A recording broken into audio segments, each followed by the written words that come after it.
the greatest thing I've ever seen. You're overdue. I just felt it's something that makes you look good, and that's cool, and you know, I'm all for it, but I think you need to tone this down because now it's getting obtrusive to the show.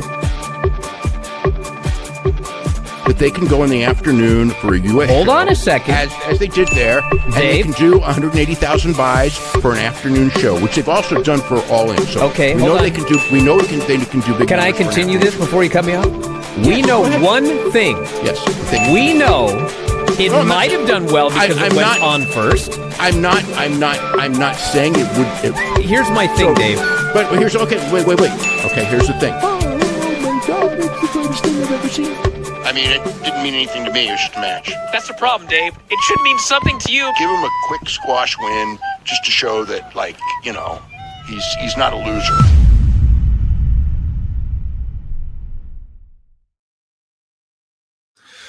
What's up, everybody? Welcome to another edition of Dave Meltzer Dumb Moment of the Week. I am your host, Phil S. Marks. And we are here for another hashtag DMDMW. This is episode 20. And this week, Dave Meltzer cries because Tony Khan deserves respect. Bryan Alvarez has NXT rage again. Some old lies come up to haunt Dave. And a whole lot more. So stay locked in here, guys. PWT Podcast is back. The OG podcast after a 3-month hiatus. It is back. Episode 102. Make sure you guys check that out. YouTube.com/@ProWrestleTimes.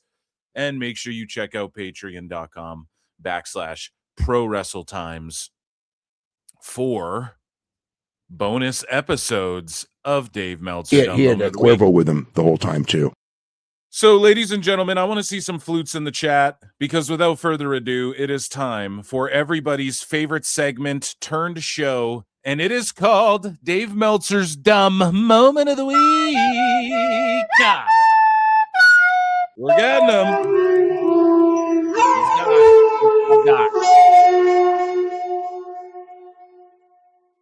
So I want to start with some star ratings this week. Kenny Omega versus Swerve Strickland at AEW Dynamite. 5.25 stars. So one of the greatest matches of all time. Went a little long. I think the finish was muddied up a little bit as far as they did some false finishes, like Swerve cheated and then it still wasn't the finish. And then they did some more false finishes. And then after there was like a schmoz where then Swerve did like a full heel turn, even though he like cheated in the match. And it was kind of dumb, man. It was executed poorly, but like overall, yeah, the athleticism of the match, I guess Dave just gives stars based on moves. Here's some other star ratings for the week. This was last week. Swerve versus Omega, again, 5.25. Fletcher versus Briscoe was 4.75 stars. Mystico versus Templario O'Brien was 4.75 stars. Titan, as Tony Khan would remind you, Titan versus Mascara Dorada, or maybe it's just Dorada, who knows? But 4.75 stars. Moxley versus Takeshita, 4.25 star. And here's the thing, right? Can I just point, or let me read through these, and then let me just point something out. Moxley Takeshita 4.25, Hangman versus Andrade 4.25, OC Ishii versus Gabe Clark 4.25, MJF versus Brody 4, TBS title 4-way 4 stars. So that had Shirakawa, Shafir, Bane, and Nightingale in it. And by the way, can I just say Bane's getting bodied up? Like she's always been bodied up, but like those abs are abbing, and she's in tremendous shape right now, and good for her. Like honestly, she'd be such a big star in WWE. It's crazy. Maybe one day. But Moxley versus Davis, 4 stars. And then Knight versus Mortis, 3.75 stars. And you know Dave's full of shit because like Moxley isn't having these back-to-back, some of the greatest matches of all time. But also, imagine you turn on a wrestling show and every single match is 4 stars. That's boring. It's just the same shit over and over and over and over and over again. So what Dave really means is, I love all of this. This is all automatically 5 stars or 4 stars. And really, it's just a quarter star in my mind for what his standard is. Right? Like, imagine not every wrestling show, like, everybody's triggered that they worked a knockout angle on Raw between Natty and Maxine. Not every match is supposed to blow you away. Not every match is, we're going to have this contest and then there's a pinfall. And not everything should be a schmoz. And especially when you like to tout how, oh, well, here our drama is in the ring. But it's really not. Like, yeah, it's in the ring, but matches happen in AEW. Then a bunch of bullshit happens right after every single fucking match. WWE's guilty of this too, wrestling in general. However, when everything's the exact cookie cutter rated same thing, like, in order to have the greatest wrestling event in the world of all time, not every match can be 5 stars, even based on just athletic moves that you do to each other and the phony false finishes. Right? There has to be matches in there that serve the purpose of, like, this one was a quick banger. Like, this one just got a guy over. Not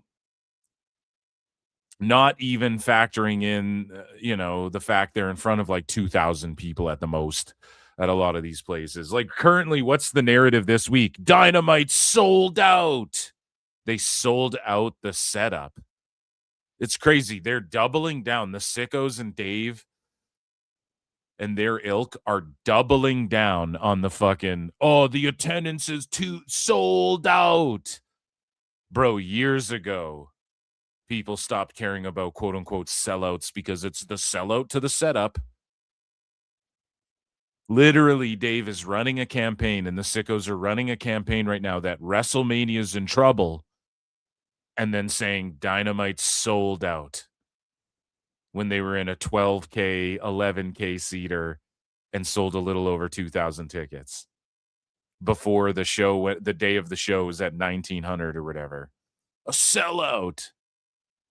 It's fucking cooked, man. Like, they're just desperation. Desperate times call for desperate measures, right? And we also learned that Netflix backed out of the Warner Bros. Deal. They backed out of it. As of today, it's official. Okay? They're going with Paramount. Now, you can choose to listen to the likes of Niccolo Piccolo if you'd like to or not. His prediction is and has been, if Paramount gets it, I believe this is accurate. Someone can go check his Twitter. He said if Paramount gets it, they're just going to cancel AEW. If they're just not even going to deal with that. So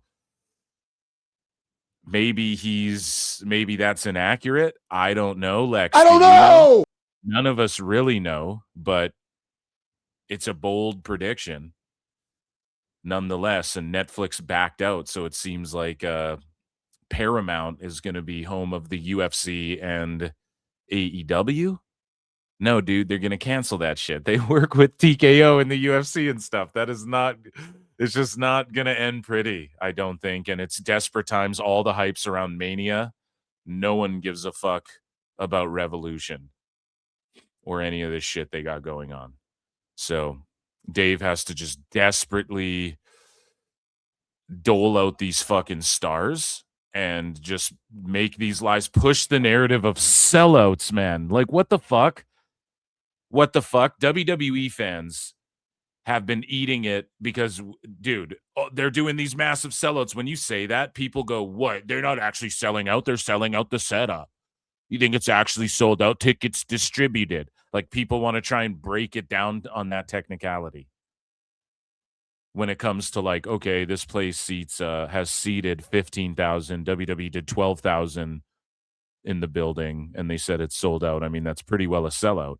You still have to be all technical with these fucking tards half the time on Twitter, or when you're dealing with Dave, he'll break it down all technically like that with WWE. And then meanwhile, AEW does 2K people barely in a 11K seater. And we're supposed to sit here and go, yeah, that's a sellout. Like, these are just old tricks And it's just not working. If I was Tone, I would distance so far from Dave Meltzer, but he will never do that because you guys all know who the best guy is. Tone. Best guy is Tony Khan. So moving along here, while on the topic of Dave Meltzer glazing AEW and WWE, he's also been called out for his publication being full of shit. He's had a bunch of lies. Some of them kind of resurfaced again. And just not even lies. Well, it is lies, but it's like just bad journalism in general. And a lot of people were shitting on the awards, including one, Bryan Alvarez, which we played the clip of this last week. Boy, the weeks are flying by. But Dave Meltzer buries Bryan Alvarez, essentially. And Garrett Kidney piles on. You know Dave likes Garrett more than Bry. That's why Bry's tasked he goes out there and he's being humiliation ritualed by, he comes back from break and the first thing he does is he starts spurging out about fucking NXT again. It's like, come on, dude. They did this. He's like, oh, they need to call these guys up. I just called them up right now. He goes away for a week. Everyone gets called up. Now this show's shitty. And it's like, Brian, what the fuck do you think they would have did? Like we're going to get into it. We'll jump into it after this, but it's like, Brian, what the fuck do you think was going to happen if they did it your way, when you literally said, call them all up and give them belts and drop their belts and call them up and give them belts on the main roster? And then they do that. We don't even know if they're called up yet, but they drop some belts and there's clearly a changing of the guard. You know, Ethan Page could be that masked man and shit. At this rate, he just dropped the NXT North American title, and now it's not good enough for Brian. It's like, clearly this is faux. Ava was there. I mean, the show's good, but Ava just is pointless. The show is fine without her. Ava's gone. He gets, all of his dreams are coming true, and then he just still is like, nope, not good enough. It's still shit. That's why you know it's Lion Brian, right? He's like being humiliation ritual. So, anyways, though, Bryan Alvarez says the answer is it's Dave's opinion, and you are welcome to have any opinion you want. And that's after this guy Colin says, it's like, Dave, how in the flying fuck does Tomohiro Ishii, a man that moves like the old people riding the motorized carts at Walmart, have more 5-star matches than Kurt Angle, arguably the greatest male performer ever? And then Bryan Alvarez says, the answer is it's Dave's opinion. Right. So, again, Bri, try and keep up. I know he's your boy, so you'll never just say this part, but here's the thing. We all said, oh, it's just Dave's opinion. And then Dave went, no, it's not my opinion. Even this year, he just said, well, everybody seemingly agrees that the awards were correct this year. I mean, everyone across the board think that they were spot on. And he even said this about the Sports Illustrated Awards and the other awards. We chronicled it all here on Pro Wrestle Times and Dave Meltzer Dumb Moment of the Week. He even said, yeah, you know, these other awards, I mean, I don't put much stock into them. I mean, other than ours are pretty like objective. And when Chris Van Vliet, the Giga Chad, fucking pressed him, what is the curriculum for stars? Essentially is what he's trying to get out of Dave. And Dave is like, well, I mean, it's how the crowd moves. And CVV said, well, it's like your opinion, right? And he just tried to get him to say that. And why would CVV? Is CVV a dumb guy? Is he just a hater, anti-AEW sicko? Is he just a hater on Dave? Dave's got it right. We're all just delusional. Why would Giga Chad Van Vliet try and fucking dig that one out of Meltzer just to get him to say it? Well, because he sees online, like all of us, how Dave condescends anyone if you insinuate it's just his opinion. He believes it's objective reality and truth. He's the all-seeing eye of pro wrestling. So then Bry can come out here and say this, but no, that's not the answer, Bry. We already figured that out a long time ago there, bud. Now, the reason it's still a pylon, and still not even a pylon, just people calling out like, dude, this doesn't make sense. Your opinion is ass. Stop. The conclusion people are trying to get to is like, stop fucking pretending and being condescending and schmarmy to everyone and pretending like you're Uwatu, the watcher of pro wrestling, of the WWE universe, of the pro wrestling PW universe, cinematic universe. You know what I'm saying? Like, cut that shit out. Cut that whole shit out. Stop like lying and clearly being biased towards one type of shit because you have a billionaire spending money on putting your type of shit on TV and you're allowed to consult with him and he's a fan of yours. So you're a fan of his. Like, stop doing that, or just admit that's what you're doing. That's all people want, right? That's all anybody really wants. And also, it's just funny, like, when you get put into lol cow status, that's just what you are now. Now you get farmed for lols. It's that simple. Okay? You can undo it, I guess, if he were to just be like, yeah, everything's...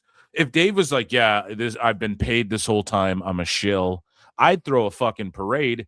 I might take a week or two off the show but probably not even. I'd probably do more episodes of DMDMW that week so I could cover all of his cope and seethe and him flip-flopping around on that too. You guys know what I'm saying? Like, he's just a lol cow. It's funny to watch him spurg out about wrestling. So, and then pretend he's cracking news and revealing news and all this shit. And like ruin his legacy. That's the thing. If there was a documentary about a guy ruining his fucking legacy,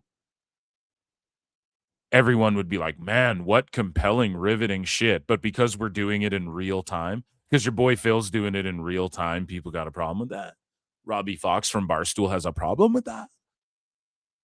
So Bryan Alvarez, he's like, you're welcome to have any opinion you want, which is true. But Bri, we don't need you to say that. We need Dave to say that. That's the problem. That's why he keeps getting called out and shit, right? It's what it is. So, pardon me. And so this guy here, Garrett Kidney, which I believe is Garrett. Is this a guy trolling Dave, or is this the guy that works with Dave? Who's the guy that works with Dave? I can never remember his name. Garrett Gonzalez. Yeah. So this is a different guy. Garrett Kidney says, writing this kind of story is an Ouroboros. Ouroboros. That's a great word. We need to add that to our lexicons here. Ouroboros. Let's look it up. Let's Google it. Is an ancient symbol depicting a serpent or dragon eating its own. What? Hey, Illuminati confirmed. Anyways, of engagement farming that really illustrates the decline of the Wrestling Observer as a publication. And Meltzer says, it's a viewpoint from a pod. Okay, this is what he says. Well, the Wrestling Observer as a publication has nothing to do with this. It's a viewpoint from a podcaster on the site. Do you hear that, Bri? Do you hear that? You're just a podcaster on the site.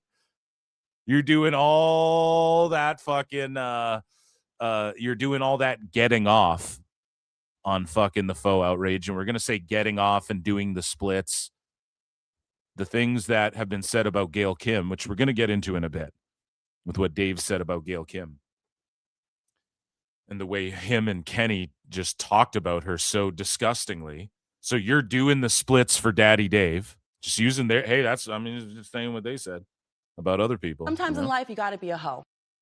And he just called, you're just a mere podcaster, dude. That's how he values you. Look how tired and emotionally drained Bryan Alvarez is, how fast he's aging, how he's losing his mind. Just the circles around his eyes. He's just tired, exhausted, comes back from break, and he's just forced into fucking, Dave's like, now you get out there and shit on NXT, Bryan. And he just does it like a little butt dog, And then Dave goes, he's just a podcaster on our site. A podcaster on our YouTube. Who cares? Very different. And the key is one category out of nearly 50. Garrett says, that was in response to Bryan Alvarez, critical of some WAN Awards voting. The worst I've ever seen. And then he agreed with a bunch of the ones that he's like, Vic Joseph it should be a worse on commentary. Michael Cole. It's crazy. He tried to say Vic Joseph was bad on commentary. Again, if I'm not mistaken, I believe I'm correct in my assessment of Bryan's rant on it. But anyways, the awards have come and gone. Okay. And we talked a lot about Trying Bryan melting down about NXT. And we're going to get into it here. So he's back from vacation. He's back and more tired than ever. And he's back and he says, NXT still doesn't make any sense. Well, did you take a break watching it? Did you take a break from watching it? Why doesn't it make sense, bud? Gives a fuck. And they switched some titles and some people are getting called up. And I thought that's exactly what Bry wanted. He's crying about Javon. Javon's called up right away. Obafemi. Obafemi's probably going to answer Brock's challenge and beat him at WrestleMania. Really think about that. And that's what Bry wanted. Luthez. So I love how Bry he's like becoming Mark Norman in a and so here he's gonna trash NXT here again, back from vacation and just a miserable fuck with this fake little smirk on his face. Not only are they doing a 3-way, but like they've added, it's now a 7-minute time limit. I knew you'd love it. 7 minutes. Bryan, I know you're not big into this world, so you're probably never taken Speed. Well, I have. So again, the Speed thing, it's a triple threat match. They made it 7 minutes. I mean, I don't know what the deal is here. You know what happens if you take more and more Speed? You go faster. Like a championship fight in MMA, they add 2 extra rounds. I don't know. Burn faster. Bro. Your mind starts moving at a faster pace. It doesn't slow down. Speed matches should have a 5-minute time limit, and the championship match should have a 3-minute time limit. I think for every person you add, you should subtract a minute. The championship match should be harder, not easier. Why would the championship match in a speed tournament be 5 minutes instead of 3? That doesn't make any sense. I'll tell you now why. You can add another guy and it's going to go 7 minutes. It's not even a speed match anymore. Now it's just a bad match. There's a simple reason why, Bryan, and we found this out before you left. You remember? I mean, it's fair, but it's just like the most minor thing. Because like, what the fuck is a speed triple threat match? Now you're flipping everything up. Like in that way as well. So I get what he's saying about it. I don't get why this Jasper Troy guy is the fucking speed champ, or was. Elio LaFleur, what's his new goddamn name? That guy's awesome. But yeah, Jasper Troy I think is gonna get that monster push now that like people are getting out of the way. I remember, the people remember, and Robert Stone remembers. Shawn Michaels likes chaos. Get out of here. Yeah, typically fucking triple threats are like way longer these days. So not moving only are along they doing here, a 3, I think we have some more Bryan faux outrage nitpicks. I know people are pointing out that Bry like put over. He was like, "Well, this show is good." I know. We're A-logging him here. What are we? He's faux outraging about Speed. No one gives a shit about Speed. WWE fans don't give a fuck about Speed. Okay. So yeah, let me check in here. Sorry, see, I got a chat. Thank you so much, David AK1911 for 10. Says legit question: has AEW ever made a new star? A new star. Do they have anyone that wasn't already established in WWE, Japan, or Mexico? Sorry. Wasn't already established in WWE, Japan, or Mexico, MJF, and so no, they've never made a new star. Now here's the thing. What constitutes a star in pro wrestling, right? Some people say if they're just at the top, like is Mike Santana a star?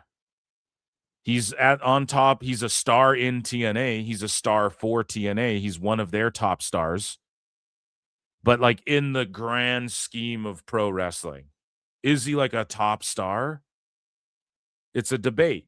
And it's like, you know, if he goes to New York, can he draw? If he goes to Chicago, can he draw? If he goes to Philly, can he draw? If he goes to fucking out west, can he draw?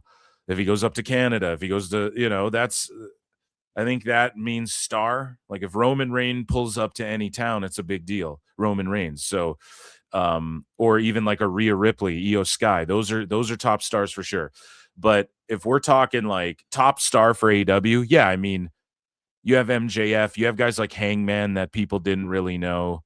You know, he was in Ring of Honor. People knew him, like sickos knew him and shit, but now there's like a whole slew of WWE fans who would have never known fucking what Hangman Page was until AEW. So as far as AEW is concerned, yes, like they've made stars for themselves, I guess, like the people on top that are more known, but like have they made a star that could jump to WWE and like shift the fucking that wasn't made in WWE first?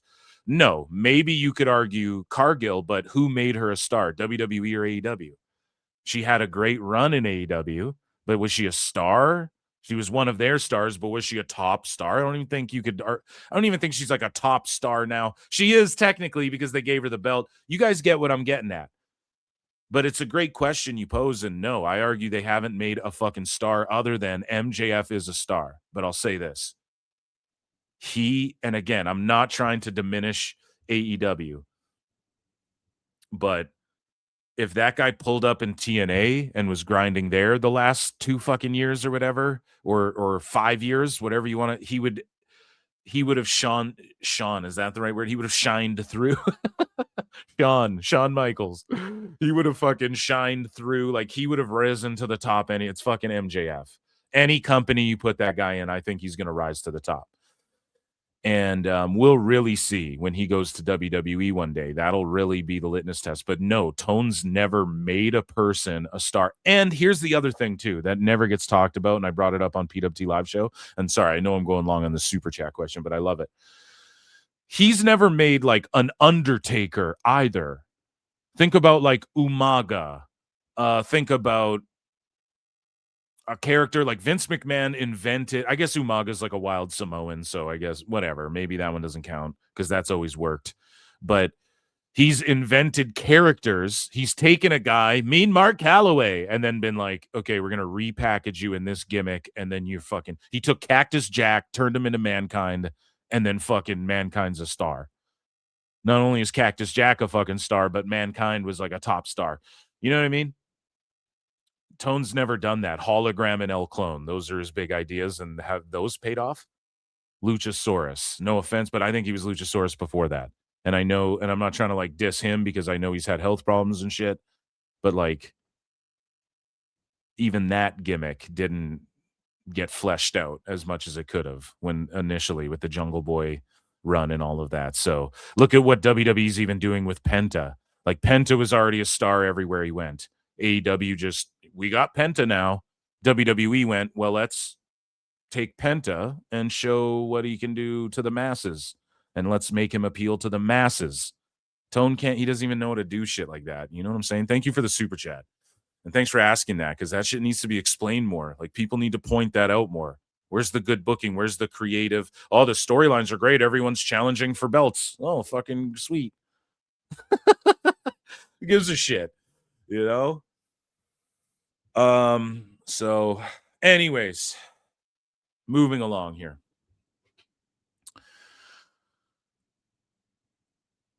So let's just have some Dave fails. The GOAT Meltzer said what? He's always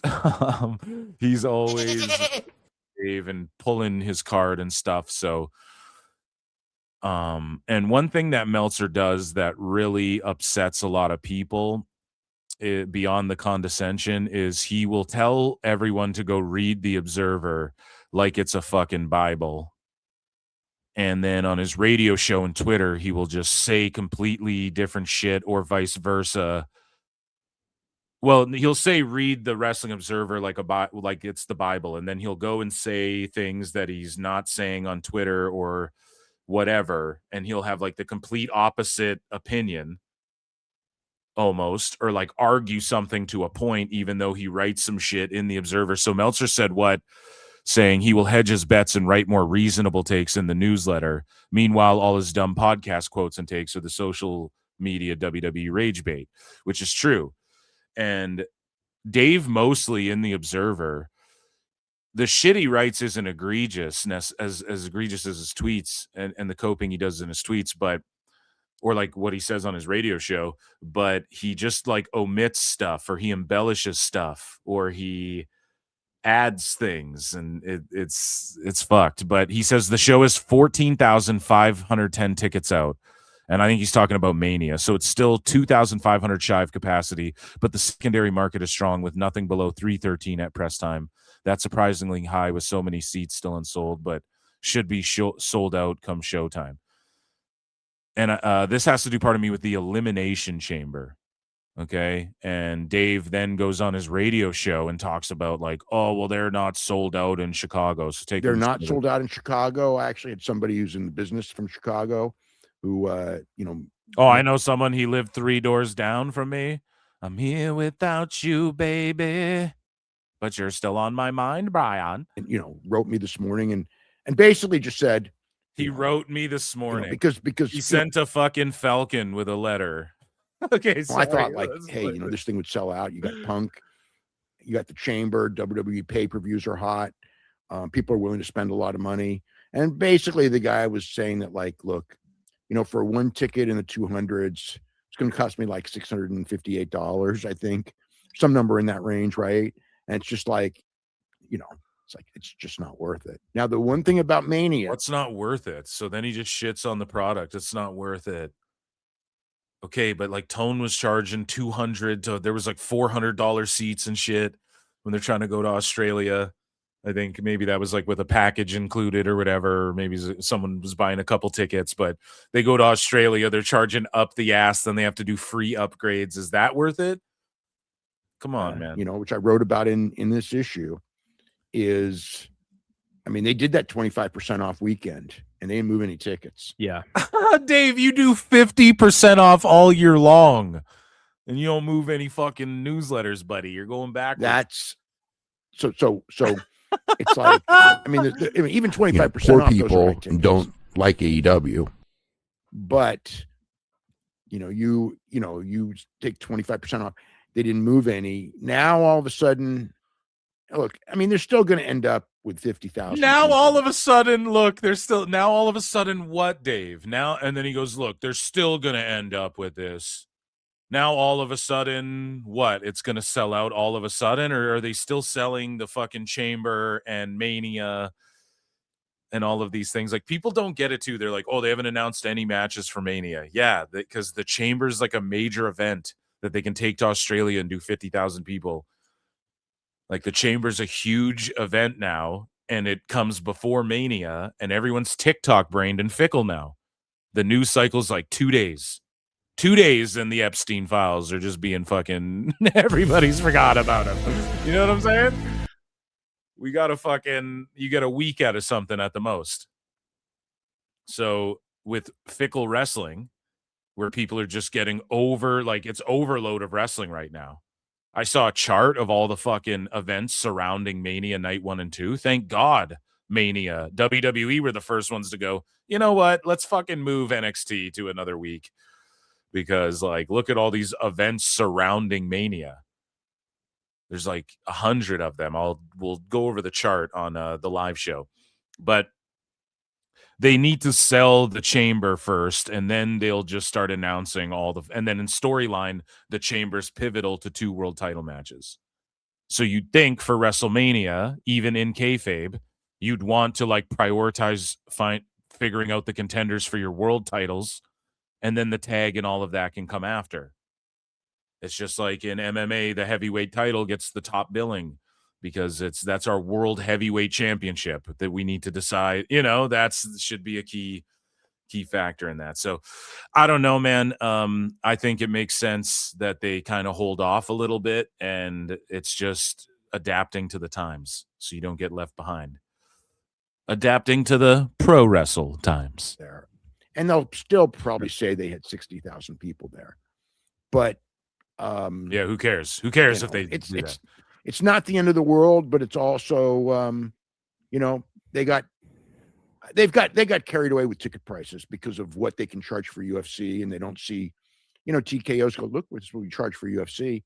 It's just a different audience with a different mentality. But then WWE brought in more revenue than UFC. So how different is it?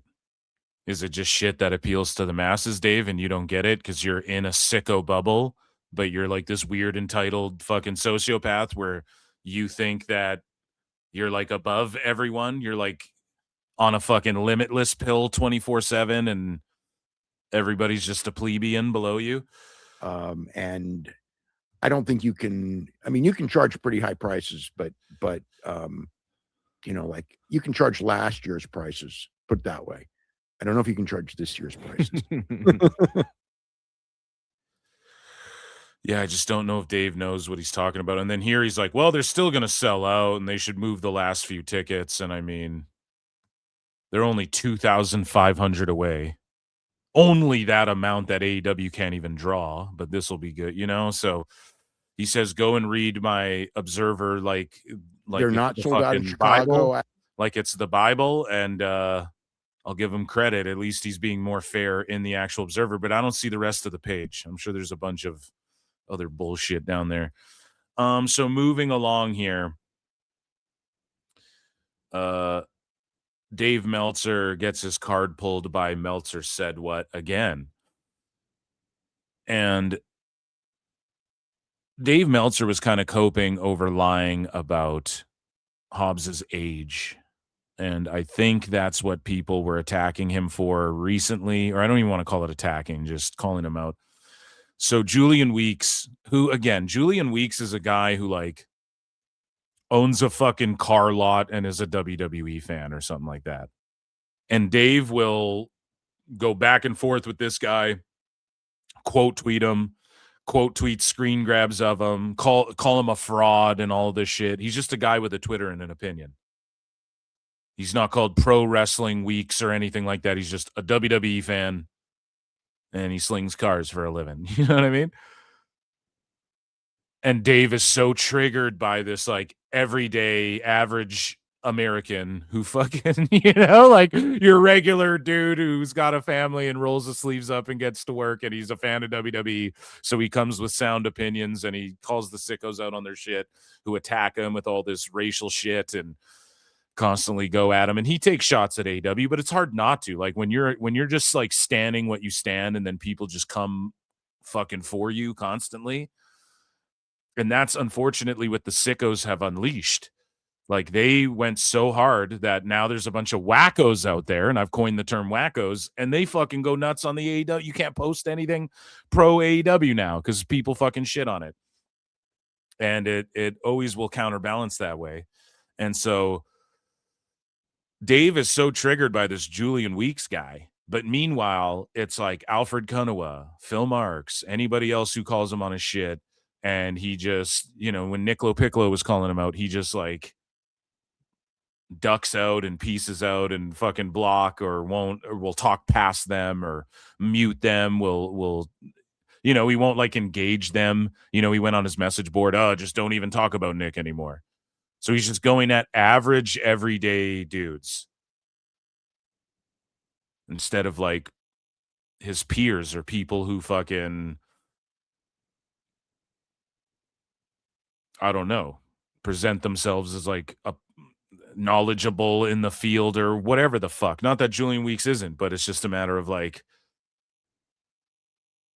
you would think you would want to, I don't know. You think you would want to not feed into something like this, and you would take when like a Niccolo Piccolo's calling you out more serious or something. He's like in Hollywood and shit, or let's say, an Alfred Konuwa who's writing for Forbes, has a popular YouTube channel and shit. Especially when Dave loved Alfred until the Fast Nationals didn't work in AEW's favor. And a couple of those Fast Nationals and a couple of the things Alfred Konuwa wrote kind of proved Dave wrong and was critical of AEW. And then they all fucking melted down on him, and then they all hate him and are calling him a fraud. And they just label anybody a fraud who goes against them. And so he's going after this Julian Weeks guy, calling him a fraud. How is he a fraud? It's not like he's some fucking India bot farm account. He's a dude. He's an American goddamn citizen who just voices his opinion on fucking pro wrestling and calls you out on your shit. He's a fraud of pro wrestling tweeting, Bryan. Like, why does this trigger you so much? So Meltzer said what comes with the receipt. So Julian Weeks says Dave frequently runs smear campaigns on people leaving AEW. Never forget the report about Alistair refusing to put guys over. One of these days, somebody going to put hands on that old man. Now, that is pretty wild to say, but he is right. Like, Booker T almost put hands on him, and he wouldn't because he's an old man. But remember, Dave was shitting on Andrade when he lumped Andrade in with Alistair Black and Rusev. And Andrade, they don't want to put people over. It's like they're just there collecting the check until they go back to WWE. That's the idea behind what they're doing, Bryan. Do you guys remember all that shit? And then now Andrade's back. Dave literally pretends as though his first run didn't exist. He literally speaks as though Andrade's like a homegrown AEW guy, and fucking the fact that he came over from WWE isn't why he has heat right now. Andrade has fucking heat right now because he came over from WWE. That's the reason. That's why everyone was like, oh shit. And he was still under contract and all of these things. And he's having good matches. He was having good matches in WWE too. He was about to get a push with fucking Phoenix. And it's not like he didn't want to be tag champs with Phoenix. He was just tweeting out publicly that he wants Phoenix to join him again in AEW and fucking become tag champions, even though he left Phoenix high and dry. And Dave just sits there and pretends like the first run never fucking happened and things like this. But he was smearing Andrade the first time. And now he's just acting like he wasn't fucking doing that. He did the same thing. Jade Cargill.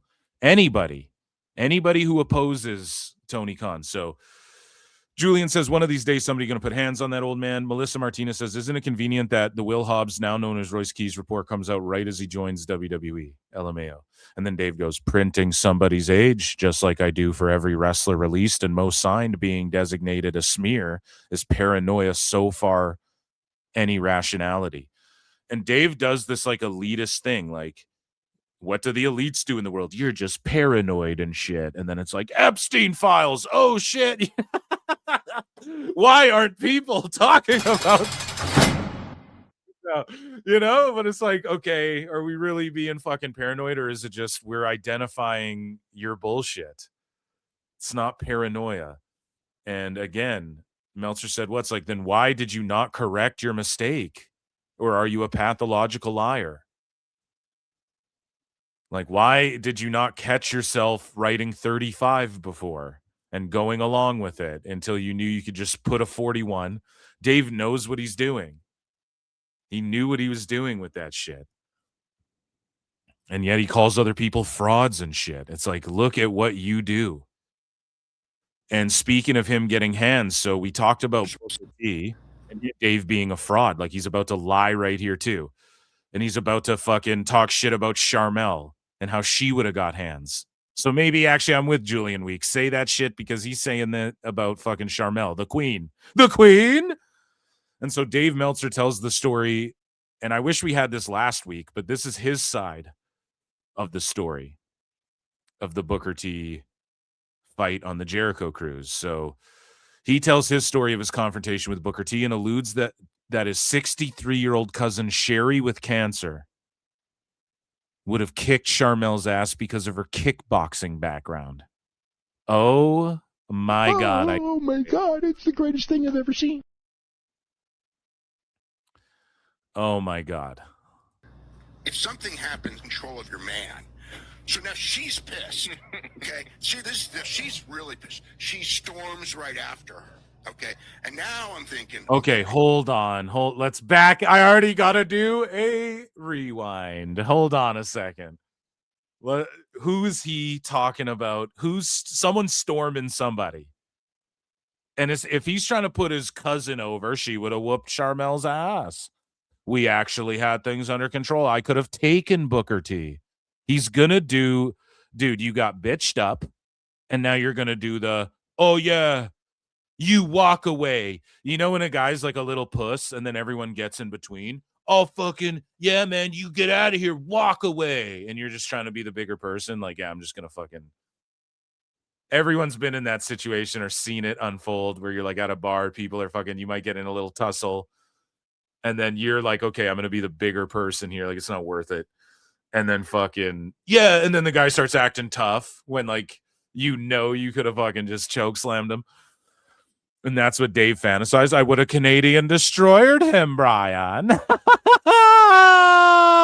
I would have hit him with the one-winged angel, Bryan. He had a Cuervo with him the whole time too. I would have reversed the and I told Booker T, look, pal, I would have reversed the scissor kick. When you go to do the spinneroonie, I'm gonna roll you up from behind, Booker. Oh my God. If something happens, control of your man. So now she's pissed. Okay. See this? She's really pissed. She storms right after her. Okay. And now I'm thinking, okay, this is not a good situation because if something happens there, you know, like first thing that's going to happen is I got to jump in between him, and he's going to jump up, and he's going to take a swing at me. Like at that point. So. Who is this person again? Sherry, his friend, his cousin. So Sherry Meltzer, okay, was going to jump up. A 63-year-old woman with cancer was going to jump up and like start throwing fucking leg kicks and start fucking Alistair overreaming Queen Sharmell. Because Booker T said, get the fuck out of here. So now your cousin goes after Sharmell. So you're both piece of shit babies. No, but like, I don't wish ill on his fucking, on his cousin. Okay. And, whatsoever. She doesn't deserve any of Meltzer's shit, but it's like, come on, man. How were you guys raised where, what did Sharmell have to do with it? Did she tell you to fuck off too? Is Sherry in the wrestling biz? Like, come on, dude. You're embarrassing yourself. So this woman, you sat down, Booker says fuck off, and then Sherry starts going after Sharmell, is what you're saying, Dave. And then you were going to get in between that, and then Booker would have swang on me, but I would have ducked the Harlem sidekick and reversed it into a Tope Con hero, Bryan. I actually was concerned, so I just dragged my cousin away, and we just left, you know, and that was the whole thing. So, I mean, the only situation that was tense was Sherry and Sharmell, and you know I didn't want to see fight, especially because she's, you know, she has a pretty good kickboxing background. Oh my God, dude. No, she did Taibo to take off a couple LBS in the summertime. He doesn't have a kickboxing background. Would you please shut the hell up? And that's the last thing I wanted to see. She was also 63 years old and just battling cancer, you know, just getting over cancer. She was Ip Man, Bryan. My cousin Sherry's Ip Man. I didn't want to see a fight. Sharmell was very upset. She trained with Frank Dukes at the Kumite. And I well, you know, oh man, Rico Verhoeven was her mentor. She had a poster of Rico Verhoeven on her of Goku Saki on her fucking, or Gokhan Saki or whatever the fuck his name is, on her wall, Bryan. Rightly so. Oh, you know, because it's like, look, she's the only one who's being. I mean, I guess Rick was being an adult, and I mean, I wasn't doing anything one way or the other. But she was the only one trying to calm the situation down. Right. I guess Rick was too. But she was. Well, I mean, Rick telling you, like, you know, come back later. That is part of, you know, figuring out the deal. Yeah. Just come back later. And so, you know, but I'm going like, you know, she was trying. You know, Dave just buys flare drinks all night too. Diffuse the situation, but you know, my cousin was. You know, if you have to understand the relationship that we have. Like she, you know, she just felt that. What? Wait, what? She wanted to meet Rod Laver, and this was screwing it up. And then it wasn't even just that. It was just like, you know, she was just That's what she said, and Charmel took offense, and nothing happened. Yeah, I mean, she's probably feeling a little overprotective of you at the same time. I don't know about that, but just what do you mean, Dave? You just said the relationship we have, and then Garrett's like, yeah, she was being overprotective of you. Well, I don't know about that. So then what kind of fucked up relationship do you guys have? What are you talking about?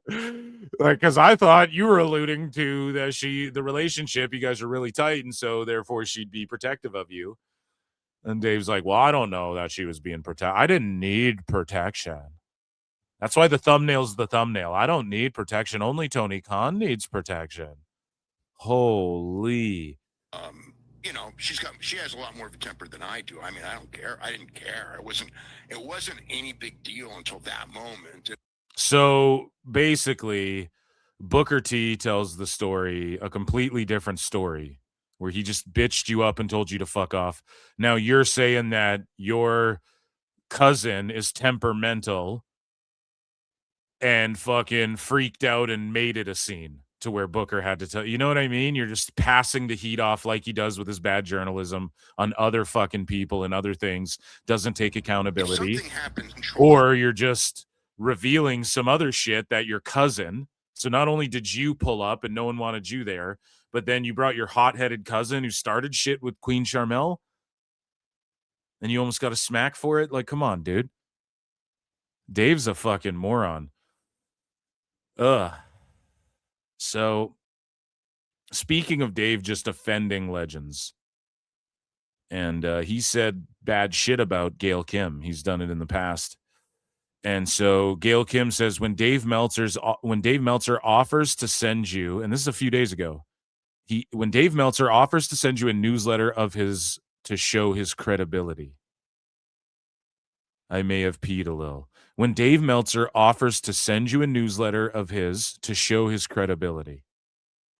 So Dave Meltzer hit Gail Kim up after the type of shit he said about her and the sicko said and the fucking hate brigade he brought on her and other people over Rio while crying that people were bringing hate brigades over to fucking Rio. I've gone cross-eyed, goddammit. Because Dave's such a kooky bitch. And then he hits her up to give her a newsletter so that what? She can be like, I'm reading The Observer. So desperate to fucking sell these shit rags. And so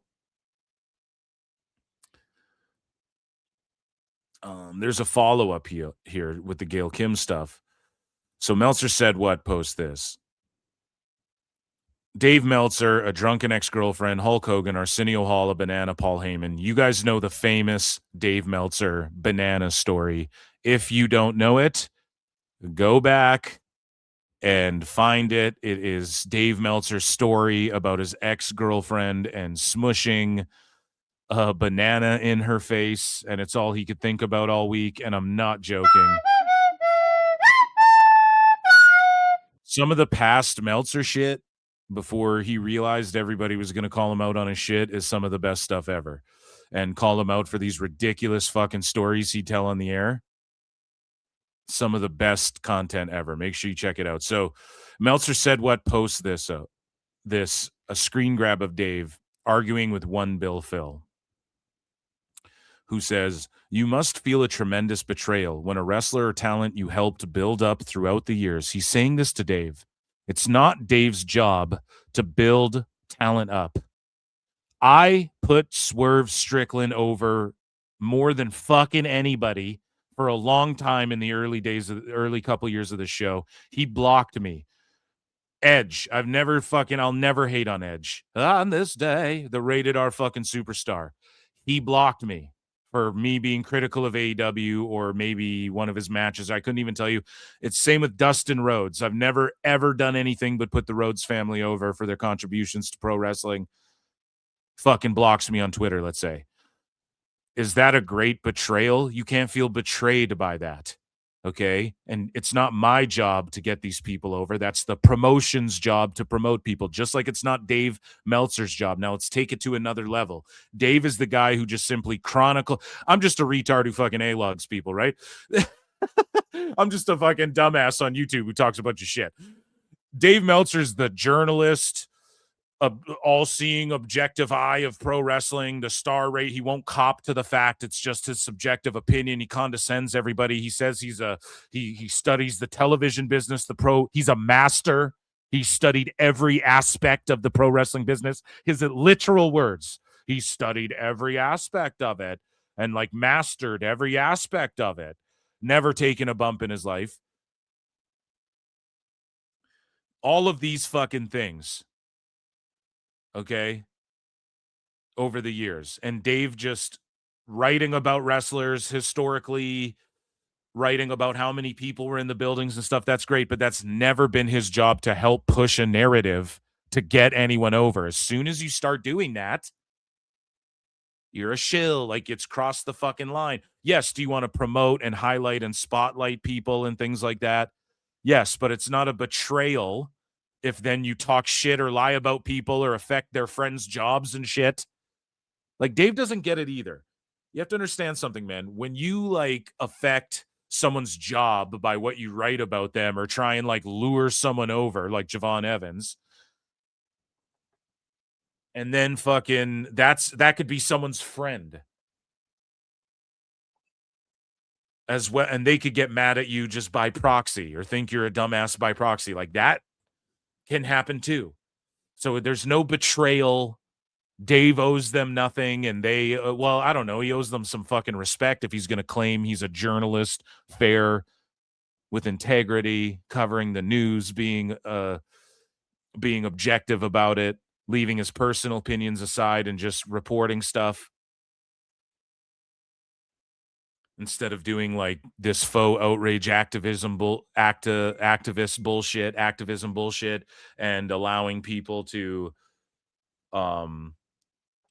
infiltrate the way you fucking write about them because they were on your message board and they're a mark for you. Like, when you're such a mark for yourself that other people being a mark for you determines whether you're going to put them over. Like, all of these glaringly obvious things, it's not a fucking betrayal. Dave betrayed the people before anybody and way harsher than anybody. And if you listen to people like Eric Bischoff, he was a rat before the fucking internet, okay? If you listen to certain people, Dave was a weasel before all that shit. So this guy, like, you must feel a tremendous betrayal when a wrestler talent you helped build up.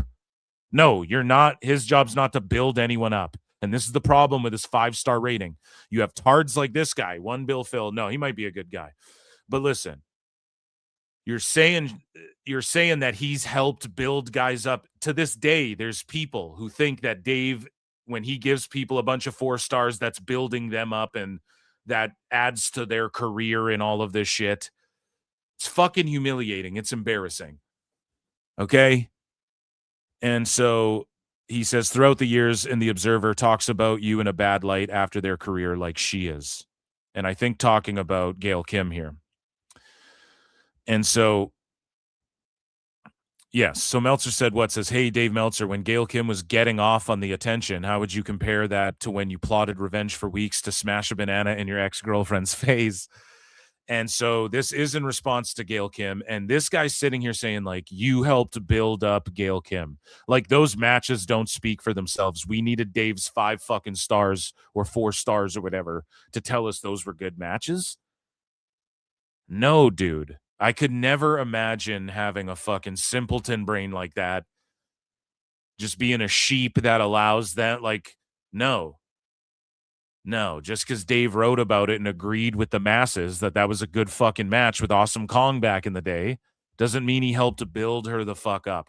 And you see that Dave, he's coping here. I'm going to read this paragraph, and I'm taking the long way of getting here because this needs to be said, and we need to pull examples. Okay? Nathan Frazier is the perfect example. Dave was doing to Nathan Frazier like a year or so ago, maybe 2 years ago now at this point, what he's doing to Javon Evans now. Oh, boy, howdy. If Javon just went to AEW, he'd make 10 times what he's making now and would be the biggest star in the world. So that's like a dog whistle. Dave knows what he's doing. He's relaying a text message or a phone call from Tone. Tone's like, damn, if I just had him. If I didn't let him go. And Dave's putting it out there. Well, I mean, hey, Javon, if you went there, this Tony guy will pay you fucking 10x what you're making in the Fed, and you'll be a bigger star, even though Dave can't promise that. He doesn't even understand what a star is. So he was doing that with Nathan Frazier. Boy, I mean, he's just the best, the fastest. He's the best wrestler in the world. They don't do much with him, but he's just makes it the best, and he's the best. And if he went to AEW, he'd be the top. Tony loves that sort of thing. And WWE, they don't love that sort of thing. Tony Khan loves that sort. You guys remember when he was doing that with Frazier all the time? Then what did Nathan Frazier do? Dave Meltzer rated a Nathan Frazier match like 4.5 stars or some shit. Maybe even 5. I don't remember. And then Frazier quote tweeted, or maybe he didn't even rate their match high. Maybe he was just glazing Frazier. And then Nathan Frazier quote tweeted Dave and went, "Rare Dave Meltzer W." Dave's never put him over since. He just moved on. Doesn't talk about Frazier anymore. Now he's on to the next thing. The next guy who does flips that he likes because he's a fucking child. And I'm not shitting on Frazier at all. Like I've said it a million times. I use him as the perfect example. Like, let's be real here, bruvs. Frazier can do everything Ospreay can do, but way faster. So what are we fucking talking about? Like, this is when we talk about a wrestler and what they contribute to your fucking show and how you use them, and like what everybody going like Ospreay's just a phenomenal wrestler, you can't deny. It's like Frazier can do every physical move that Ospreay can do, but faster. And it's more impressive because he's smaller when you really think about it. And he sells his ass off way better. So like, what are we talking about here? I would say he's a better fucking wrestler. Personally, that's just me. If you want to just break it down to the physical aspect of wrestling, well, he sells better and he can do all the same moves. So fucker, he's probably got better cardio too.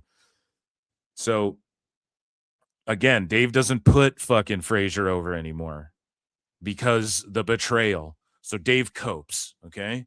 And he says, it's not like we were friends or even acquaintances. So not at all. I just had her back in WWE because they misused her and because they were decades behind the times when it came to women in the business. I just tried to explain the Rio situation to her. I wasn't the only one. She was getting off on the attention. And this is what Kenny said, doing the splits for TKO. Jazz fingers doing the splits for TKO. And then Dave's like, she's getting off on it. On the attention and the back. And the backing of grifters. No real person says shit like that. And the backing. She was getting off on the backing of grifters. No, you're coping and you just call people grifters whenever they point out how fucking stupid you are. Coping and seething. You just can't accept what you're seeing. Yes, you're coping and seething. The truth it is scalding, and now you are molding and coping so hard. Coping and seething. And like, what's with this sicko shit? She's getting off on it. Dude, you couldn't project any harder. Doing the splits on it. That's creepy. It's 26. What are you calling them whores? Those fucking whoas. Like, what are you? They're strippers. I don't like you. You're a stripper and a whore. All right. And she didn't care to learn. No, Dave. People can hear you're melting down about Rio. People bullied her teeth, and you're backing up people who bullied her in the past. And they can go, well, that's retarded. We're all grown-ups, and you need to be a grown-up. And that can be their opinion. And it doesn't mean they're not willing to learn. She just might be like, dude, do you know what the fuck I had to go through in the wrestling business? I wish someone paid me 7 figures to not have to work and make fun of and people can make fun of my teeth all they fucking want. Like Gail Kim's like, do you know what the barriers I had to break down?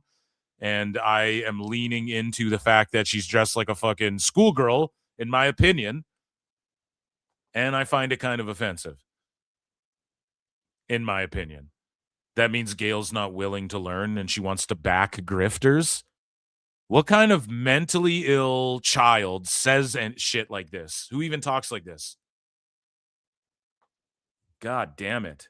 And that was made clear again. You're an old perv, dude. Just seems old and perverse. And so Fritz von Moltke writes, one thing to remember in Uncle Dave's latest feud is that he has years of evidence showing he doesn't respect women. It's all over the archives. And yeah, I mean, he's said that women are fat and stuff. And, oh, I mean, she's kind of chunked up, Bryan. I don't know if he said that, but he's sort of shit on the Iconics before. Now they're signed to AEW. So let's see what he's got to say about that. You know, Charlotte Flair, lots of women wrestlers have, you know, come at Dave Meltzer for going at women. And so, and again, like we have video, we've listened to it on the show. The story is Dave was spouting off some bullshit at his girlfriend at the time, and she squished a banana in his face and was like, shut up. And then they like broke up or something, and then all he could think about for a week was squishing a banana back in her face. And he did it as well. He squished a banana in her face. So again, he has some weird relationship. On the bonus episode of Dave Meltzer Dumb Moment of the Week, he talks about this girl. And he's like, well, and he's talking about politics. And he's like, well, this girl was on the news and, you know, she grew up close to me. We were good friends. Well, not really good friends, but like we hang out in the... and I'm not joking. It's like 3 minutes straight of him going, well, I don't know what you would call it. You know, she lived close nearby. It was like 4 houses down. And, you know, we weren't, and then Garrett's like, oh, you guys were in the same friend group. Well, no, I wouldn't even say that. I mean, we were acquaintances, not really. But he starts by saying we were really good friends. And the point he's trying to make is like this girl who I like creepishly stalked, because the more you listen to him, it's just like a girl who like went to his school or something.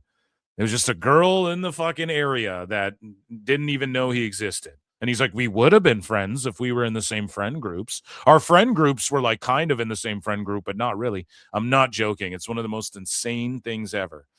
And Dave is like, oh, this girl's I saw her on the news talking about China. And so I'm an expert in politics, Bryan. Like that's essentially the point he's making. He's an expert in fucking China and politics because this girl was on the news that he's seen one time. And it's just weird. He's got a weird, creepy fucking thing going on there. And so Dave said, there is no feud. That's a child's word for a disuxwin. He can't even type it out. He's just rage typing. No, that's not true, Bryan. That's not true, Fritz von Moltke. He's just going off typing fucking furiously. No, it's not true. Oh, dude, that's so funny. Can't even type discussion. How does your phone not? You have to be furiously typing because it's not like you're one letter off or it would just autocorrect. Discussion. Oh my God, it's the greatest thing I've ever seen. But Dave's fucking typing away. Oh, discuss concussion. So he continues and says, and what you are talking about regards respecting and not respecting Riho. So again, it's like a projection. It's like what you're talking about, even though I was disrespectful to this girl, you're talking about disrespecting a girl. So that means I wasn't disrespectful to this girl. Or to this woman, sorry. That's what Dave's saying. No, it's like you run over someone with your car. No, you ran someone over with your car. You know what I mean? No, you are. What am I? I know you are, but what am I? That's what Dave's doing. Not me. I'm rubber, you're glue. Whatever you say to me sticks to you. It's like, okay, whatever. Let's say people were being shitty to Rio. What the fuck does that have to do with this? Well, I was being shitty to her in defense of her being shitty to a woman. Okay. or, Such a the young dumbass. superstar, babyface, the former heel thing. So Dave just fucking deflecting.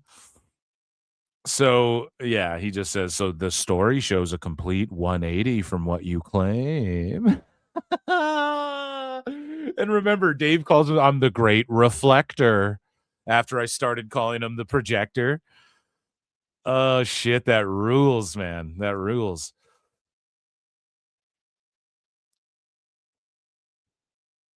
We got some other stuff, man. He goes hard on WWE here. Let me get a sip. I just got to hydrate a little bit, guys. How's everyone doing? Hope everybody's doing well.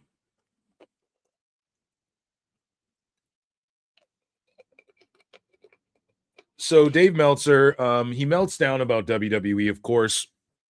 There's not too much on AEW. We kind of knocked all of that out.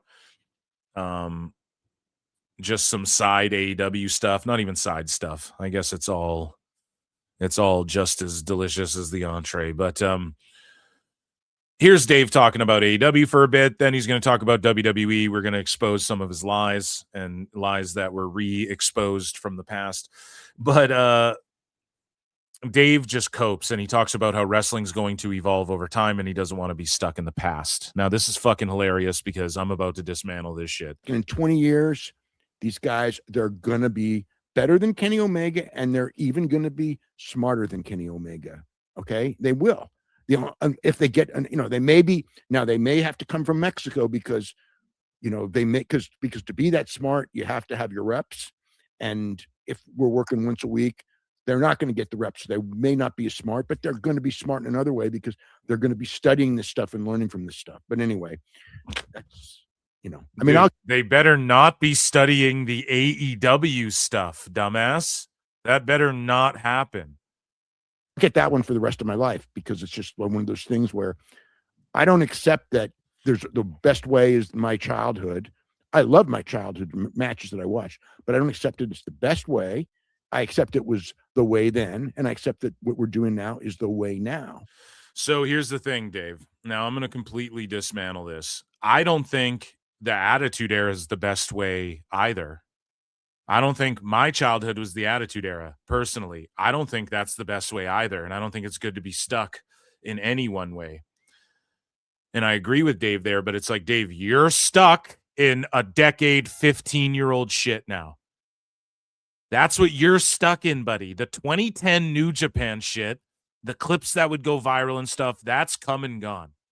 It played its course. Even in Japan, just the Japanese shit isn't as hot. New Japan's been in a lull.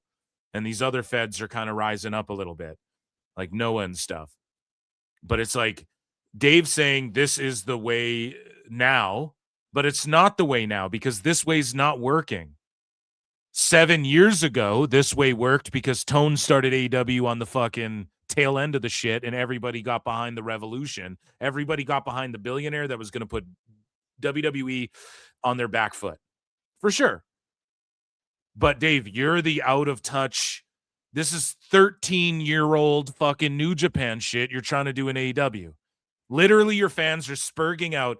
Observer fans and AEW fans are melting down right now because AJ Styles isn't going to AEW. So what? You can see him do a worse version of the match he had with Ospreay because the way you wrestle there is just do everything instead of, we get a Cena Punk one last time match and they're going to use psychology, and we know that they're going to put all of the tools they've learned mentally as well as physically into this matchup psychologically, and that's what's going to make it stand out from what they may have done in the past where Punk's jumping off ladders through fucking announce tables.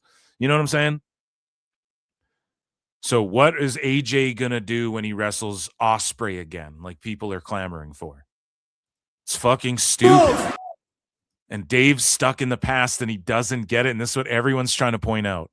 Like, no, at the beginning of the 2020s, it's starting to come back to like the Roman Reigns. Look at what Roman Reigns shit did. It was big names. It was a dominant fucking champion who dominated. It was very much story-based, working a shoot with the family being involved. And there was like the pandemic fucking era. We were just coming out of that. There weren't even full crowds, which again, that, you could argue in the pandemic era, you had to fucking really figure out ways to get shit over when there's not a live crowd there. Like, you could argue that helped elevate Roman in a way to where it's like coming out of that, people wanted live events again. And he figured out, like, I got to be this fucking top guy and tell these stories. It got hot, man. This New Japan shit was fun at the start of AEW, the end of the decade. It was the 2010s. It was fun still. First couple years of AEW for sure. The pandemic hit, it kind of fucked AEW. They did some really bad shit during the pandemic time. No one talks about that either. But there was some really good stuff too. Now it's just 5 years behind the time. Like, we're 7 years deep. The first 2 years of AEW, I would say, were really good, really strong for the most part. You could look at their numbers and argue that as well. Maybe give them that third year as like, okay, it was a bit of a transitionary period. You also had fucking Punk come in, but here's the problem. When Punk came in, like, yeah, he was doing good shit. FTR and some of these guys were doing good shit, but we started getting into like, but there's half the show that's ass. Like, half is good and then half is just like ass and stuff that people are tired of seeing and like nonsensical shit. So you can give them that for a few years for sure. But if you really boil it down, like their first 2 years, the end of the decade and the start of the new decade, and then the last 5 years, people have kind of moved towards or away from, rather, because what has become more accessible, that New Japan style. People are moving away from it, dude. And it's just basically Ring of Honor and AEW. It's just Ring of Honor, man. It's what Ring of Honor used to be, except for way more pretentious. And it's like, if a million people, and if Ring of Honor was going to compete with WWE, they would have competed with WWE, and a million people would have watched Ring of Honor a decade ago. But it didn't, or 5 years ago. But they fucking weren't, dude. So Tone doesn't realize it doesn't matter how deep your pockets are. You can't fill those fucking buildings unless you're going to stage an event like North Korea or something, Tone. You're not going to fill these buildings. So Dave is just, it's so funny just hearing him say like, oh, I mean, this is the way it works now. No, Dave, you were right at the first part. Times change. Oh, times they are a change, and things go cyclical as well. Like, now what works is, I would say, yes, are the matches like long 20-minute fucking, even in WWE, that people find uninteresting? Yes. But again, they're kind of just going back to the old school now. And like the feud over the beads and shit. Like, that's some territory shit if I ever heard it in my life. And it worked. It got so fucking over with Drew and Punk. Going old school and having a long drawn out feud between Rhodes and McIntyre. That fucking rules. People are crying about it. It's like, okay, Flair and fucking Dusty Rhodes, man. How would you have lasted? How would you guys have lasted when there was only, in the fucking 80s, when wrestling was crazy and there was like, how many pay-per-view? You got 2, like at the end of that decade, you'd get like fucking how many a year? 2 or whatever the fuck. Hulk Hogan would be beefing the same dude for a year. Like, how would people have survived back then? I don't know. But Tony Khan does this short booking. It's not working. And the style of wrestling is dated. It's the 2010 style shit. And Dave is sitting here trying to point out how people are behind the times while exposing he's behind the fucking times simultaneously. It's brilliant. And I hate when the way now is downgraded, because the way then was downgraded the exact same way. And I lived through it. So I'm smart enough to see this. And some people, I think it's the simplest. I think this is the simplest thing in the world. And for whatever reason, I constantly get people who can't grasp it. And it's so simple. What's so simple, Dave? It's just frustrating because it's the simplest thing. No, dude, you're just tart angry because you're behind the times. Everybody's moved past you and you don't realize it because you're in a bubble and a bunch of clowns glaze you. And you and Tone interact with the sickoest of fucking accounts who just glaze you guys. And then you can't fathom when the times have passed you by. It's really all it is. And honestly, the times it's kind of old school. Is what I was trying to say before, like feuding over beads. That's the most like old school fucking thing that would have started a riot back in the fucking day. And we'd hear stories and go, oh my God, the heart punch caused a fucking riot back in the day. Now people get super kicked with exploding boots to the fucking face off a cage through glass. The simple shit and all the simple things. Dave, you're overcomplicating it. That's the fucking problem, dude. The simplest thing is you've been passed up and passed by again, and you don't realize it, which is I'm just trying to explain that to you, and everyone's just trying to explain that to you, and you don't get it.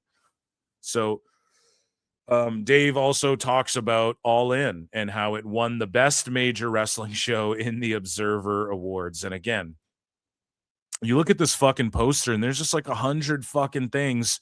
This shit got overshadowed by Goldberg's retirement. This was the best wrestling show. Dave's melting down about the fucking attendance. Oh, they'll still say there's 60,000 there. At WrestleMania, they'll lie about it. What about this one, dude? That even your boy Thurston pointed out was one of the most papered shows in history. He doesn't talk about this shit. It's so fucking crazy. And that's somehow one of the most papered shows in history with like 18,000 people there or whatever. It's what a Raw does. And this is somehow the event of the year because what? The moves they did to each other. Just admit that part, you assholes. Stop pretending you're more nuanced and fucking... It's the art, the artistry that we understand better. It's none of that shit. It's fucking moves, dude.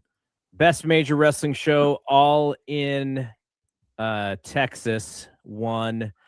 And then Double or Nothing was second. Stardom, All-Star Grand. Oh my God, Double or Nothing, then Stardom Queendom was number fucking 3, dude. Fucking Mark! How? How is that even humanly possible? Queendom was third. Yeah. Oh my it's God. People's opinions. Yeah, that's because opinions in your bubble, Dave. And he talks like it's an absolute. Everyone. It just is the proof of how diluted he is. How diluted he is. Both. You want to flip it, whichever, however you want to fucking cut it up. Cut it and strut it up. He's mental. He's wacky. He's gone mad. He's cuckoo for Cocoa Puffs. Yeah. I mean, it's people's opinions. People's opinions. No, it's your fucking opinion that a bunch of sycophants agreed with you on. Nobody watched that shit. It can't be the best in the world if people aren't making the fucking time to watch it. Period. Everyone has limited time, dude. You can't possibly watch all this wrestling. And if you do, you should be in a fucking padded room. So how is that? That's people's opinions. That's everyone's opinion. Holy. For all those AEW shows being, I mean, the pay-per-views, they had so many good ones. Great ones, not good ones, great ones. Great I thought ones. it was They the weren't best year just for good, any they were company for great. pay-per-view matches in history. As far as the best one, I mean, All In was the climax. One of the greatest pay-per-view matches in history of wrestling pay-per-view. I don't know if you could chalk that up to any match the last 3 or 4 years in AEW. That their pay-per-view matches are some of the best. We've seen it all over and over again. One. I think the one thing that I know that Tony Khan was very happy with was that almost every poll had one of his shows. Oh my God. Almost every Wrestling Observer poll had one of his shows, and Tone called up Dave. That's what he's admitting here. I know this for sure. Tone was happy that in all of our polls, Tone had at least one thing. And Tony Khan called him up and was like, "Oh, Dave." Tone has Dave saved as dad in his phone. As daddy. And he called him up and was like, "Oh, I'm really thrilled with this. Great job on coaching your fucking readers on the best guys, Tony Khan." Whoa, dude. It's so incestuous and gross. As the best show of the year. But it was 3 different shows. It was All In, it was Double or Nothing, and I think that there was another one. He doesn't even know. The best shows all year. Kenny doesn't even remember what they are, and Stardom's up there. Also must have won in some poll somewhere. So was an All-Star Queendom. But All-Star Queendom was a freaking great show with a great main event. Because the moves that they did.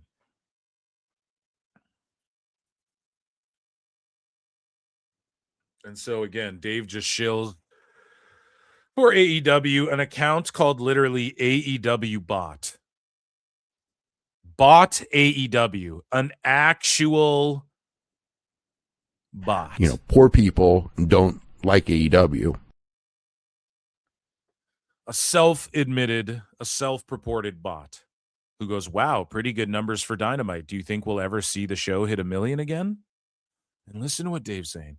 The day cable is in 88.5 million homes, which is never. Although AEW is now available between streaming and cable in 99 million homes. So is he trying to say, is Dave trying to specify that on cable, if they're back in 88.5 million homes, then they could do 1 million viewers on just cable? And then he's like, AEW is now available between streaming and cable in 99 million homes. So then why wouldn't the answer be, yeah, they're in more homes now than they were before if you just chalk it up to the homes? Homes? What is he even talking about here? So cable was in more homes, and now AEW's in like 11 million more homes.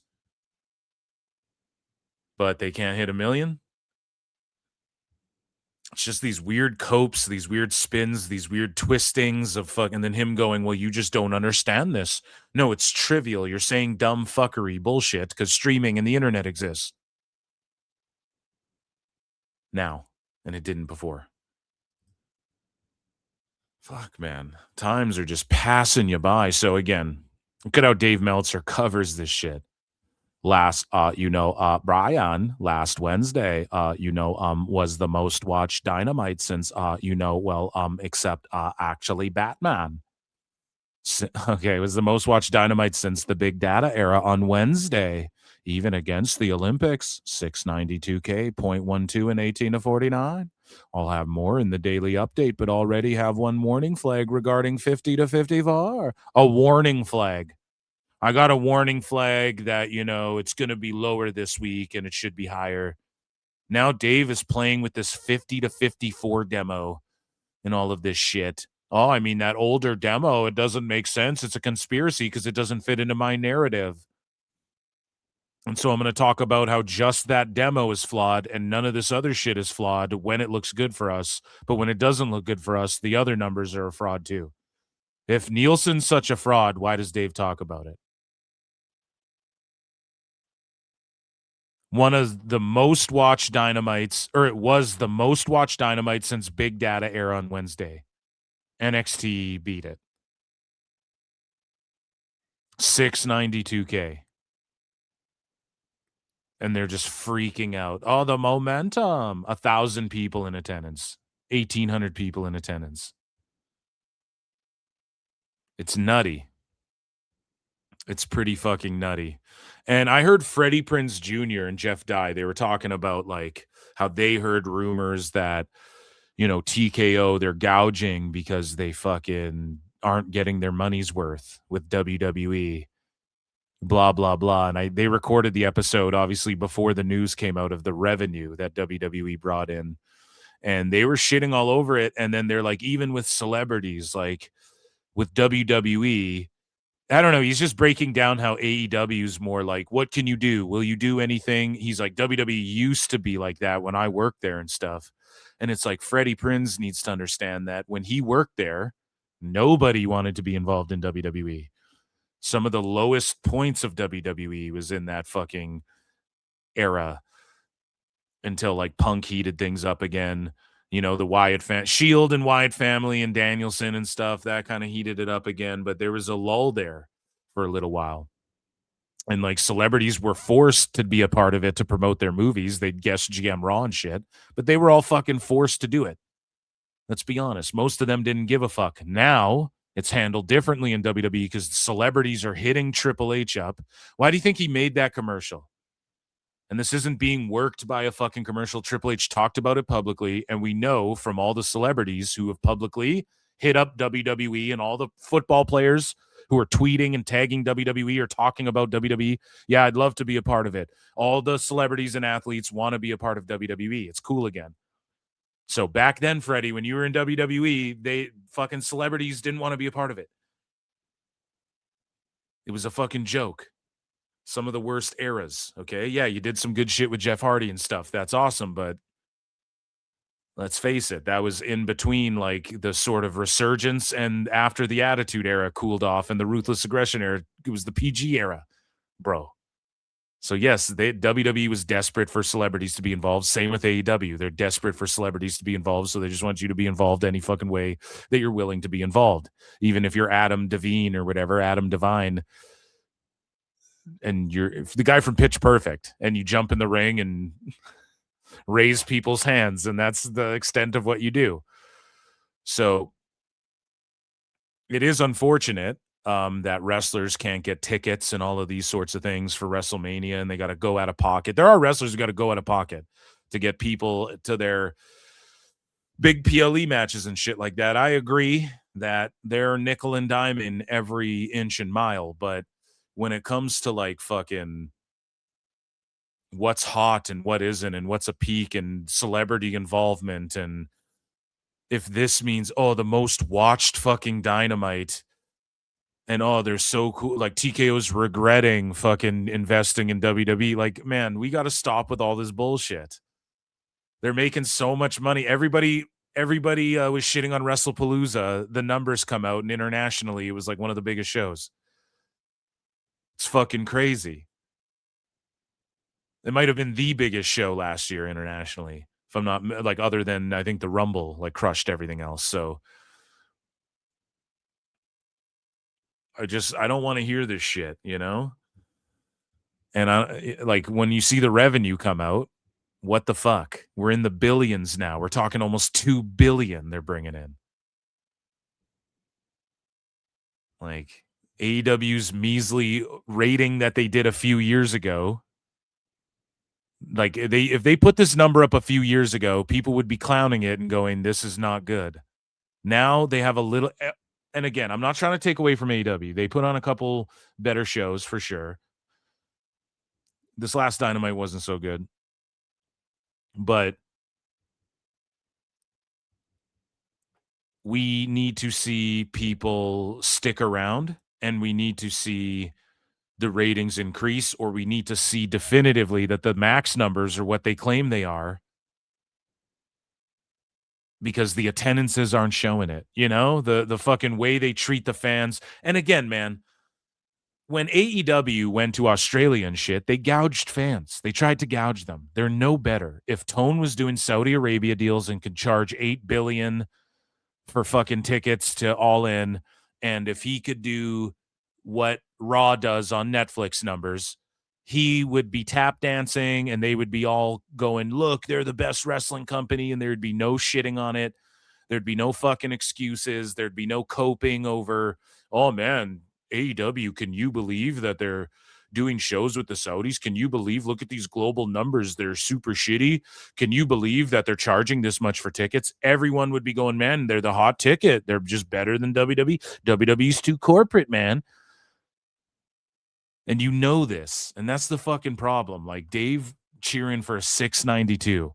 Meanwhile, if NXT does a 692, oh, they're way down and shit. Oh, they're not doing so hot. It's cooked. It's fucking cooked. But yeah, he just loves glazing AEW. It's a glazing. Dave is glazing. Dave is glazing. Dave is glazing. Who? Dave is glazing. I don't know. So Dave talks a little bit about them going head to head as we transition into WWE talk and lies. Meltzer, on a mailbag question, one of Dave's mutant subscribers, shout out Meltzer said what, asked if the WWE Clash in Italy on sale date being a week before AEW All in London was to hurt AEW ticket sales. And you wonder why we get these results. You cannot cure this level of brain rot. So here is Dave Meltzer talking about Clash in Italy versus All in London. I cannot wait to hear this clip and react to it. And let's see what he's got to say. And let's see if his tunes change from 2025, where he's like, WWE learned their lesson. And then immediately 26 starts and they're just fucking going head to head. And now there's rumors that this Italy show is going to hurt this UK show and all this stuff. Let's listen. This person here says, in your latest issue, having events clashing with WWE seemed to be their tactic to harm them. Last year, this is WWE and AEW. It doesn't seem to be unnoticeable that the Clash in Italy on sale date is a week before All In. Is this going to be their tactic from now on, or just a coincidence? Meaning on sale dates. How would Dave know? Is this going to be their imagine you're such a fucking Mark sicko that you write that question into this fucking Mark! Because you know they're asking Dave, and Dave is responding like a king, and this is the authority. Read thy scrolls and thy decree. I decree they will do it. They think it's like insider info instead of just his opinion on if they'll keep doing it. He just asks definitively, is this their plan going forward? Instead of, Dave, do you think they should do that? What do you think about this? Have you heard anything? Is this the plan going forward? Dave's going to give a definitive answer or what? Like he fucking would know even. Like right before so stupid. AEW on sale date. Well, it's Italy and England. It's not exactly the same market. Not exactly the same market. The usual those Brits and their pizza. I mean, they really enjoy pizza and spaghetti, Brian, but it's not really, it's not really the same thing. Ask a question, is it a coincidence? It almost never is, because these things are very strategically done. But I don't know in this case necessarily, because again, it's an Italy show versus a UK show. I know some people from Italy are going to come to the UK, and probably some UK people might go to Italy, but so Dave goes, yeah, I know people from Italy. Who, Dave? What are their names? The Mario brothers. One of their names is Yoshi and Luigi. They're and Princess Toadstool and Wario, Brian. So he knows people from Italy who are gonna go to the UK All In show.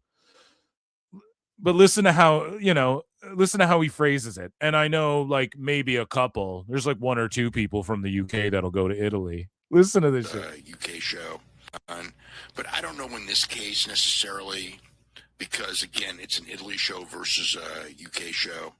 I know some people from Italy are going to come to the UK, and probably some UK people might go to Italy, but probably some UK might go to Italy.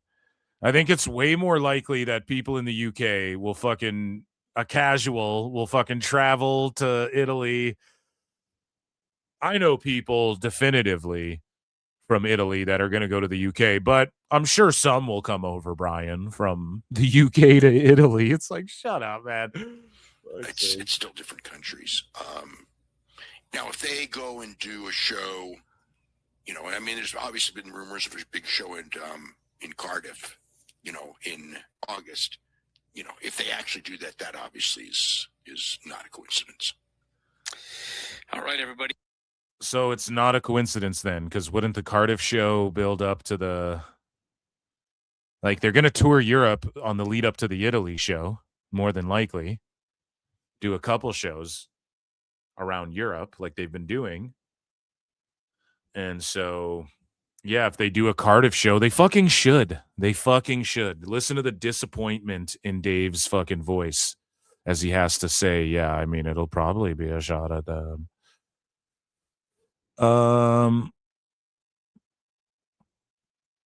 So earlier in the show, and I fucked up because I missed this clip, which I wanted to play earlier in the show. And here's Bryan Alvarez again, talking shit on NXT. As chat pointed out, he said it was a great show, but then he's overall saying this would have been better earlier if you just fucking listen to me and stuff. And he was shitting on speed and whatnot. So he's still just being a faux outraged little bitch about this. And I meant to play this earlier as we talk about the Observer on WWE for the last chunk of this show before exposing one of Dave's great lies, one of the funniest ones that I don't think gets as much hype as it should. Maybe it is now, but here is Bryan again coping over NXT. NXT was a really good show. I was so irritated when the show was over. It was a really good show. I was irritated. You know what I'm saying? So it's a really good show, but you're fucking irritated. Why? Ranted about be happy, you old miserable baggy-eyed bastard. How bad this show was. I know you're short. I know it's tough. You need a stool to reach cupboards and your toothbrush and things. I get it, Bri. But don't take it out on NXT. They did everything you asked them to do. It's still not good enough. Like 8 months. You're like a woman. I ranted and raved every single week about how bad this show was. And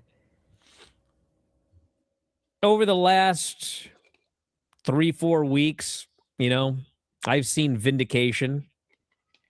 For example, NXT won worst show in the Observer Awards. And then you'll never guess what happened last night.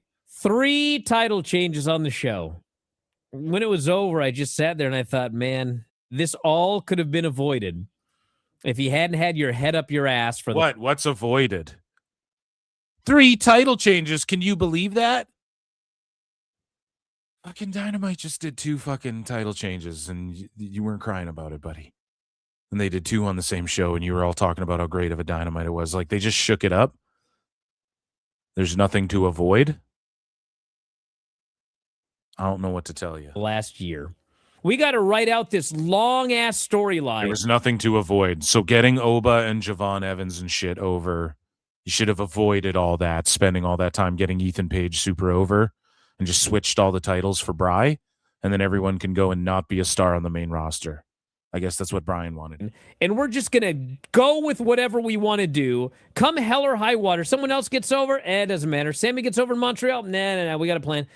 And it's like they just go with it, and they miss all of these. Sammy gets over in Montreal, and we should have put the belt on him instead of kept it on fucking Roman. These retards are still hung up on this. On Sammy should have won that one time. No, he shouldn't have. That's already been proven. The Mania that drew the biggest fucking gate ever wouldn't have did that if Sammy won in Montreal. Oh, they missed out on a fucking to give a hometown guy a win because you guys are fucking dinosaurs. You guys are fucking dinosaurs.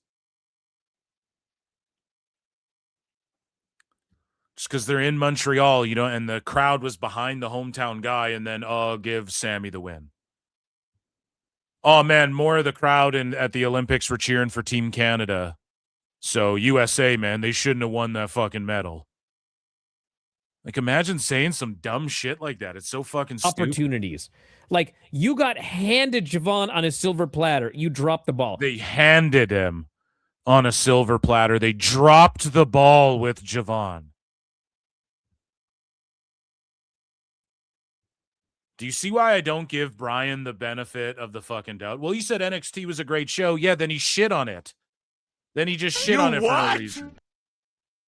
It's fucking stupid. These guys are mentally ill. They dropped the ball on Javon by getting him really over, and now he's really over on the main roster. And he's about to do crazy ass shit in the chamber, and everybody's mostly excited that Javon's in the chamber. And they dropped the ball on him. He's having matches with the top guys and having fucking with the mid-lower guys getting wins and having fantastic matches with them that you think Dave would be coming his pants over and Bryan would be coming his pants over. They dropped the ball by keeping him in there and getting his reps in.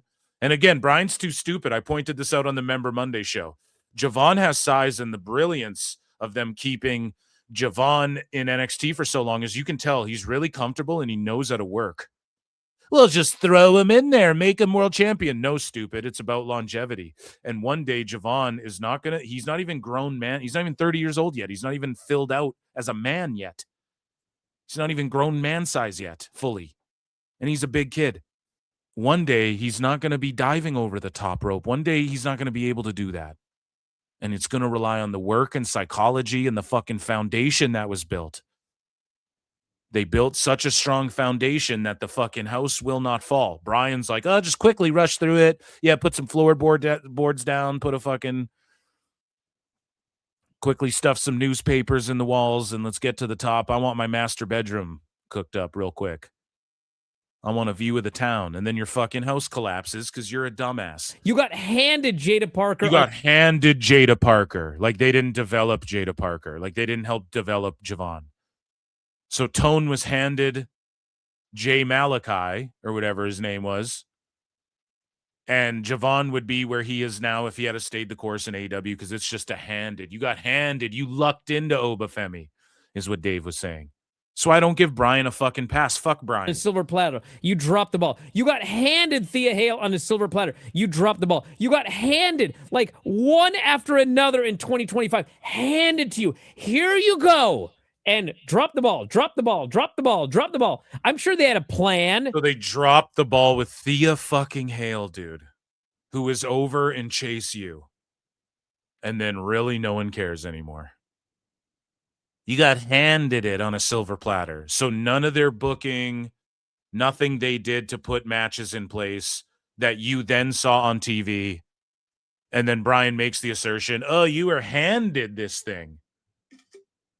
So none of the shit they did on TV, Bryan, put anyone in a position, none of their planning, preparation, training, coaching, none of those things factored into getting into this position to where you, in hindsight, go, you were handed this thing that we all saw on TV for the last few months where this person got really over. And you didn't capitalize on it. So what do you want them to do? Just, oh, they got over in front of the NXT crowd. Quick, throw them on Raw and get them the Intercontinental title. So you just want to rush them into shit? Not even identifying that Raw and SmackDown crowds don't give a fuck about NXT people all the time, as we've seen numerous times, and you have to put work into the main roster for the most part to get fucking over with them. Just ask Roxanne, ask Lyra, ask Julia, ask Kiana James. They fucking ruled. You can tell me Julia wasn't over in NXT? They fucking rule. It's crazy. This is actually like brain rot, mental illness. Oh, Javon's going to get his big win at Stand and Deliver 2026. Oh, yeah? Well, you know what? Somebody saw him once, and they were like, we got to get this guy in the main roster. And here we are. Yeah, well, you're good job on that plan.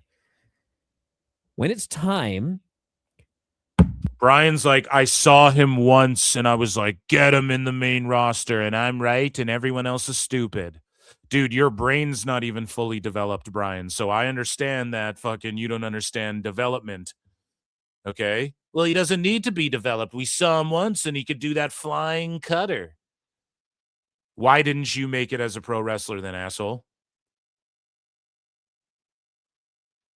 What's going on with you? If you can just see it and assess it and go, this is what's good, this is what isn't, and this is what's ready for the big times, and this what isn't. You couldn't even get yourself over, Bryan. Shut the fuck up. It's about learning how to work in front of a television camera, learning how to work a certain style, learning how to pace yourself, facing adversity. You're a young guy. Fucking Buddy tweaks his ankle in a match. How do we improv and get out of this? How do we fucking... Here's some shit I did in NXT where Buddy gorilla pressed me and threw me over the fucking ropes into the announce table. We'll redo that spot on the main roster at some point. Let's build a foundation. We did this $50 million deal with the CW. Oh, look, these kids are getting over. Yeah, well, they're getting over, so fuck you guys. Peace out. Or was he pivotal in kicking Dynamite's ass for a long time? And you're just fucking dumb as fuck. oh, this is a great NXT. They did everything I asked them to do. Still not good enough for me. That's how you know this is fake and phony. And he's just a piece of shit. You got to pull Bryan's the trigger. a piece of shit. And they just screwed it up all year long. And now they're scrambling. Damage control videos. Let's put these titles on young guys right now. 3 in one show. It's like, whatever. I like the show. Hopefully. Now they're scrambling. Scrambling to what? They did call-ups. It's not a scramble. Hopefully they figure things out. They have it figured out. You just said it was a good show. So is that not figuring it out? Maybe they've had it figured out the whole time. And you're just dumb. Now, and we short. can, move on with a good NXT show. Yeah, I don't know, dude. I think you're just bitter there's no cruiserweight division anymore because you're a fucking little shorty pie. It's just that short dude anger. You know what I'm saying? So Dave Meltzer and Bry talk a little bit, and they spurg out again over Rey Mysterio being called the biggest luchador since El Santo. And they got triggered over this. We covered it a long time ago. They got triggered when Michael Cole said that Rey Mysterio is the most famous luchador of all time, like on TV or whatever. Or when Wade Barrett's explaining in kayfabe how they got to a triple threat match. And then Dave and them are like, oh, that's not what happened. And it's like, yeah, it's a fake TV show. They're just getting their fucking guy over. You just say Ray's the most famous luchador on your television show. It's called promoting. It's like Andre the Giant. They would make him look taller. He'd stand on a phone book or a milk crate or whatever to look just that much taller. It's like you announce people's height and weight a little bigger. Back in the day, it's just fucking, come on. You guys should know this. You're claimed to be these brilliant, all-seeing eyes of pro wrestling, right? And apparently when Alvarez, I see it, and I see it, and you should push him right away. No awareness or no insight on hey, you have to promote people to get them over. Zero even thought put towards that it might take time to promote Javon Evans. So WWE here again promoting Rey Mysterio as the biggest luchador of all time, which a lot of people in the modern era would probably argue that. They don't know what the fuck El Santo is from 100 years ago. Just like Dave, you're a fucking outdated old dinosaur. I know you were alive when they're in fucking fighting off saber-toothed tigers and shit like this. Dave Meltzer, I know you're a 1,000-year-old dinosaur that's been resurrected like the fucking Jeepers Creepers guy. Right? But yeah, a lot of people would say Rey Mysterio is the biggest star or is the biggest lucha star of all time, whatever, but they just get triggered by this shit and they have no understanding of this is a WWE podcast on their channel partnered with Fanatics, and they're just getting Rey Mysterio over. That's the whole point of these fucking pods. The whole point of Royce Keys going on Stephanie McMahon's pod is to give you insight and give WWE help get this guy over. And of course, you're going to bring Ray on and call him the greatest luchador of all time. Ray puts on his tights, greatest luchador of all time. It's his fucking shtick. More people know who Rey Mysterio is now than El Santo. 50 years ago, sure, Dave, that wasn't the case. This isn't when my grandma was born, right? This is now in 2026. So again, Cody says that, Ray is now surpassed El Santo and he's the greatest luchador, biggest luchador star in the world, worldwide. Santo's movies went all over the world. Santo is so much of a bigger, Ray. He isn't now, Dave. He isn't now. I'm an El Santo mark, by the way. Okay. I am. But he is not now. Period. Okay? Rey Mysterio's mainstream now. So if they say of all time or he's the biggest lucha in the world right now, that's a fact. El Santo's not right now. 35 years ago, maybe you could argue El Santo still was. If you want to talk all time. Okay? But there was one point in time where Vampiro, the Canadian fucking Misfits guy it looks like he's from the fucking band The Misfits, was the biggest lucha in the world. Okay, so Conan was fucking up there at one point. Okay, so if you want to talk all time, yes, El Santo, you could debate. I would argue he was of all time. If you want to talk right now, who's the biggest lucha? It's fucking Rey Mysterio. He was never even the top guy in WWE. I mean, he was always. Now he's saying Ray wasn't the top guy in WWE. Bigger, you know, Ray was never even the top guy in WWE. Oh man! So there wasn't any point where Ray was making more money off his fucking masks, or like, let's say there was Cena and then Ray's like number 2 right behind him. Is that not the tippy top? Well, technically, if it's number 2, it's not the top. You were just glazing the fucking 3rd-rated Wrestling Observer Stardom show, Dave. For fuck's sakes. I mean, he was always kind of in that mid thing. Probably should have gotten mid thing. He's the world champion, Dave. He was by far, there was a point where he was the most popular superstar in the company. There was definitely a point where it was like Ray, probably like Edge, Orton, Cena, like it was right. Maybe Batista was there, but that's like saying fucking Triple H wasn't a top guy because there was also Austin and The Rock and Undertaker. It's like, no, he fucking was a top guy a bunch of times and was definitely the coolest shit a bunch of times on the show. With bigger push than he did. Fuck. Who would you compare Santo to in the U.S. as far as like the global star that everybody would know? A cross between Abraham Lincoln and John Wayne. That range. Yeah, so like it's not even close, really. Santo is probably in Mexican culture, you know, somewhere between, depending on the poll, the number 4 to the number 13. Can I just be honest, though? Like, Dave likes to talk about tourism and all this shit. So let me tell you guys something. I went to Mexico, right? Not so long ago. And I went shopping for lucha masks. I looked around. And all they had was like Mystico and Rey Mysterio. There weren't fucking El Santo masks. Now, were there pictures of him up in places and stuff? Absolutely. But he's just talking. He's like, you know, El Santo, people know his name like Abraham Lincoln. In Mexico, maybe, dude. On a if you go to Australia, if you go to Japan, if you go to America in 2026, way more people are going to know what Rey Mysterio is than El Santo. I'm sorry. All these places, Canada, I'm not saying Mexico, but the majority of countries across the world, Africa, which is a country according to Elbu of Wrestle Paris. You go to the country of Africa and they probably know Rey Mysterio more than El Santo, but I don't know. Dave pretends like Mexico means the entire globe.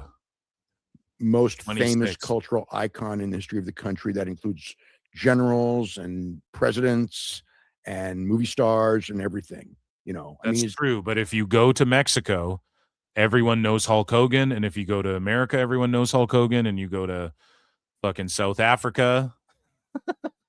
Is that one a country, Elbu? Let me know. You go to South Africa, you go wherever in the world, the UK, and everyone will know Hulk Hogan. So yes, in Mexico.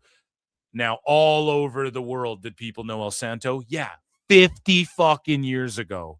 And even that was 50, even that was 30 years removed from his fucking, or whatever, you know, like when he was done wrestling or whatever. So, you know, I mean, he's so far above Hulk Hogan, you know, in the United States that it's not even a comparison. It's like, I don't think people don't get like how big, you know, Ricky Dozan, even Inoki, but Ricky Dozan. People get it. It was just a long time ago. Santo were. And they think, oh yeah, you know, like, you know, they couldn't have been bigger than Hogan. And it's like, you just don't know. Globally, everybody in Japan who knew Antonio Inoki also knew Hulk Hogan. And then you go to America and okay, so everyone who knew Ricky Dozan knew Hulk Hogan. And then if you went to America, they all knew Hulk Hogan. But if you said Ricky Dozan, a lot of them wouldn't know. And that's the same if you went to Canada or the UK. Or, yes, they were big stars. But it's like, you just don't get it if you compare it to Hogan. You know, I mean, he's so far above Hulk Hogan. Hogan. So yes, they were big stars. But it's like, you just don't get it if you compare it to Hogan. But it's like, you just don't know. Globally, everybody in Japan who knew Antonio Inoki also knew Hulk Hogan. And then you go to America, they all knew Hulk Hogan. But if you went to America, they all knew Hulk Hogan. But if you said Ricky Dozan, a lot of them wouldn't know. And that's the same if you went to Canada or the UK or yes, they were big stars. But it's like, you just don't get it if you compare it to Hogan. the biggest star that wrestling's ever fucking, like, come on, man.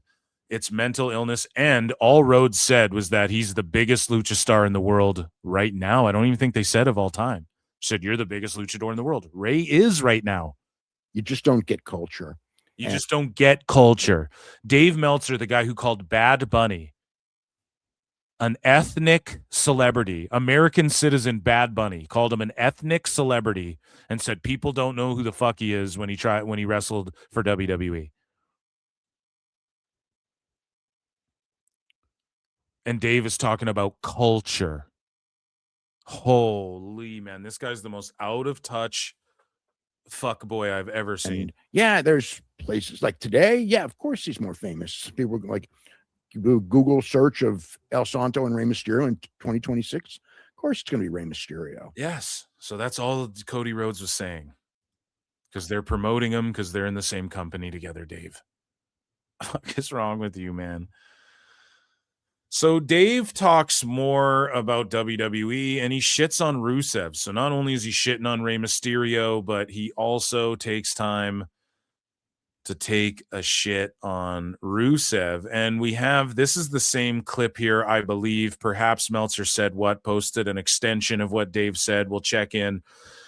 But he, again, is just melting down because Rusev said he wanted to wrestle more. And, oh, it's bullshit in AEW, blah, blah, blah. You would have fucking got to wrestle more and be a top guy there, but you just didn't want to wrestle. And again, how would he know that? How would he be privy to that info unless Tone's calling him on the phone and stooging all this shit?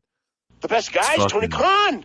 Super annoying when Dave does this. Rusev did an interview a couple days ago where he said like the reason he left AEW is because he wanted to wrestle more matches than they would let him. And I was just like, you've got to be kidding me. Like you're going to say that. I mean, it's like, you could say that months ago, but to say that now when you're basically, I think you're never wrestling. Yeah, he's getting ready to face Obafemi, and he isn't wrestling a whole lot. Dave also doesn't know what's going on with Rusev, and his initiative over the next year and a half is to help get guys over and shit like that. And, I mean, the whole problem he had in AEW was that he didn't want to lose, and that's just the made up added part. Tone's like, he doesn't want to lose to Orange Cassidy. I don't know what to do. Yeah, he'll lose to Obafemi. It's not that he didn't want to lose. It's that he didn't want to lose to the fucking people that Tony Khan was trying to make him lose to. So they just stopped booking him, and all he does in WWE is lose. I mean, he does is lose. So he didn't get some wins when he first came back. And yeah, he's lost. Big whoop. Who gives a fuck? Like, it's such dumb shit. I want to see Rusev work Hobbs again, though, in WWE. It's sad in a way. The thing is with Tony. What's sad? This is the problem. Like, why bury Rusev? You guys don't want him in your company. You don't want him in your company. Oh, he said in an interview he just wants to wrestle more, and that's why he came back to WWE, and it's a lie, and it's sad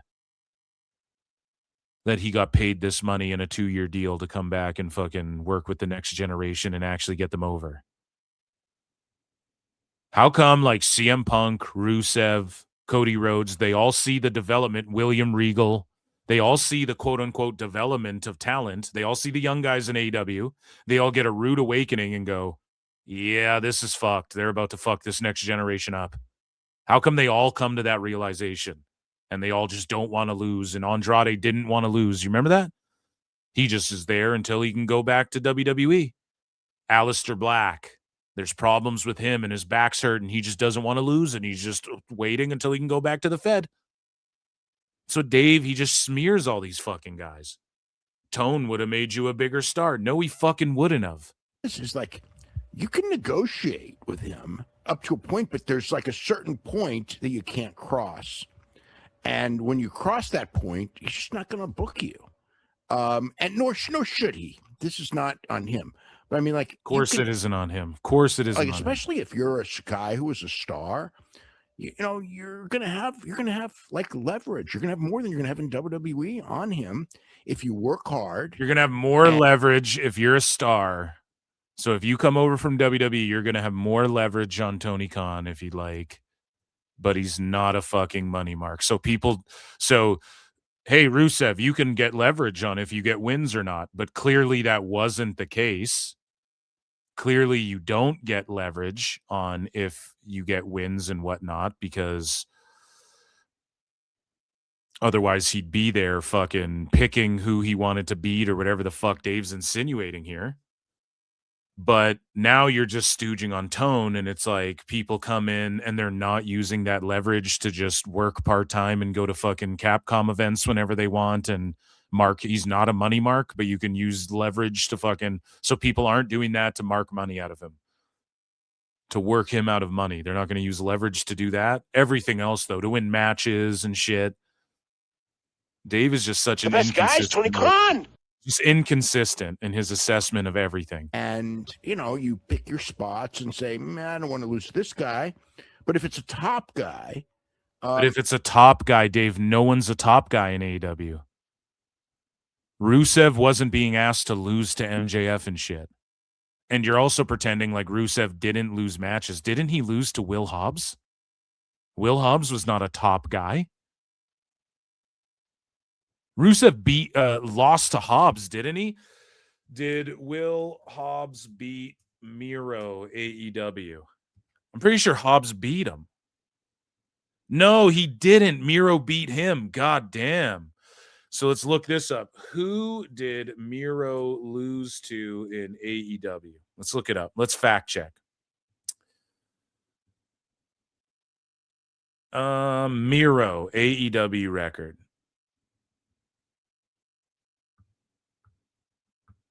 So he had 4 losses. Is this accurate, though? Because it says top 10 opponents in AEW. AEWresults.com. Wrestler, Miro. He wrestled Cassidy 4 fucking times and didn't want to lose to Cassidy. Look at the people they had him wrestling. Orange Cassidy, Fuego del Sol, Chuck Taylor, Lee Johnson, Baron Black, Sonny Kiss, Andrade El Idolo, Daniel Garcia, Action Andretti, Powerhouse Hobbs. And Miro was supposed to be a top guy, and those are top guys. Oh my God. Holy that's the greatest fuck, thing I've ever man. seen. We just caught Dave in one of the worst cope sessions For, of the his young fucking life. superstar, babyface, the former heel thing. So. Oh my God, dude. Miro wrestled. Let me read it again. He wrestled, and let me read some of the numbers. Orange Cassidy 4 times. Hey, this is AEWresults.com. So if any of this is inaccurate, blame them. This is on the Miro page. Orange Cassidy 4 times. Fuego del Sol 3 times. Chuck Taylor 3 times. Lee Johnson 2 times. Baron Black 2 times. Andrade El Idolo, or Sonny Kiss, 2 times. Andrade El Idolo 1 time. Daniel Garcia once, Andretti once, Hobbs once. Those are his top 10 opponents in AEW. And before we get to the bottom of the list, it's 1 time that he wrestled these guys. So who in that list, Dave, is a top fucking guy? Oh, Andrade during his first run when you were burying him too, and his gimmick was, I'm the fucking guy who bought this group of jobbers from Matt Hardy or whatever. So he was refusing to put over these top guys, Fuego del Sol and Chuck Taylor and Lee Johnson. Who of those guys are top guys he should have put over? The only one he should have put over is Hobbs. And even then, Hobbs is on the come up. He lost to Punk. He lost to fucking Rusev. His time came. Now he's throwing world champions out of the fucking Rumble. So who is he supposed to lose to? Daniel Garcia? And it's literally what I say on this show. Who is he supposed to job to? Action Andretti? Sonny Kiss, dude? Baron Black? Who the fuck is Baron Black? Isn't that a 2K My Rise character? Baron Black. Wrestling. Who? Doesn't even have a wiki. Doesn't even have a fucking Wikipedia, bud.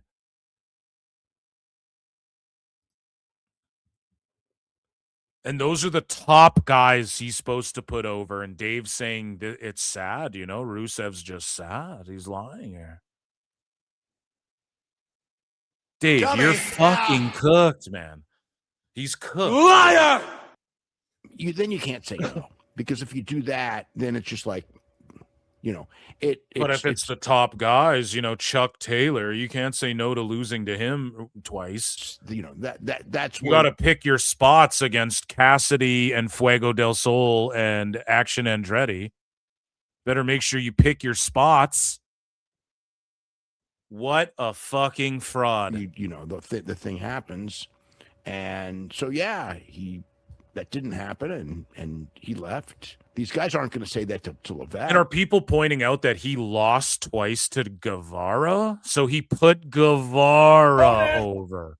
One of the 4 pillars, allegedly, who's nowhere to be found. So he did lose twice to a guy he thought he could make. And that's not even a top guy. So you mean Rusev put over a guy that people were trying to tout as the future and is going to be a top guy?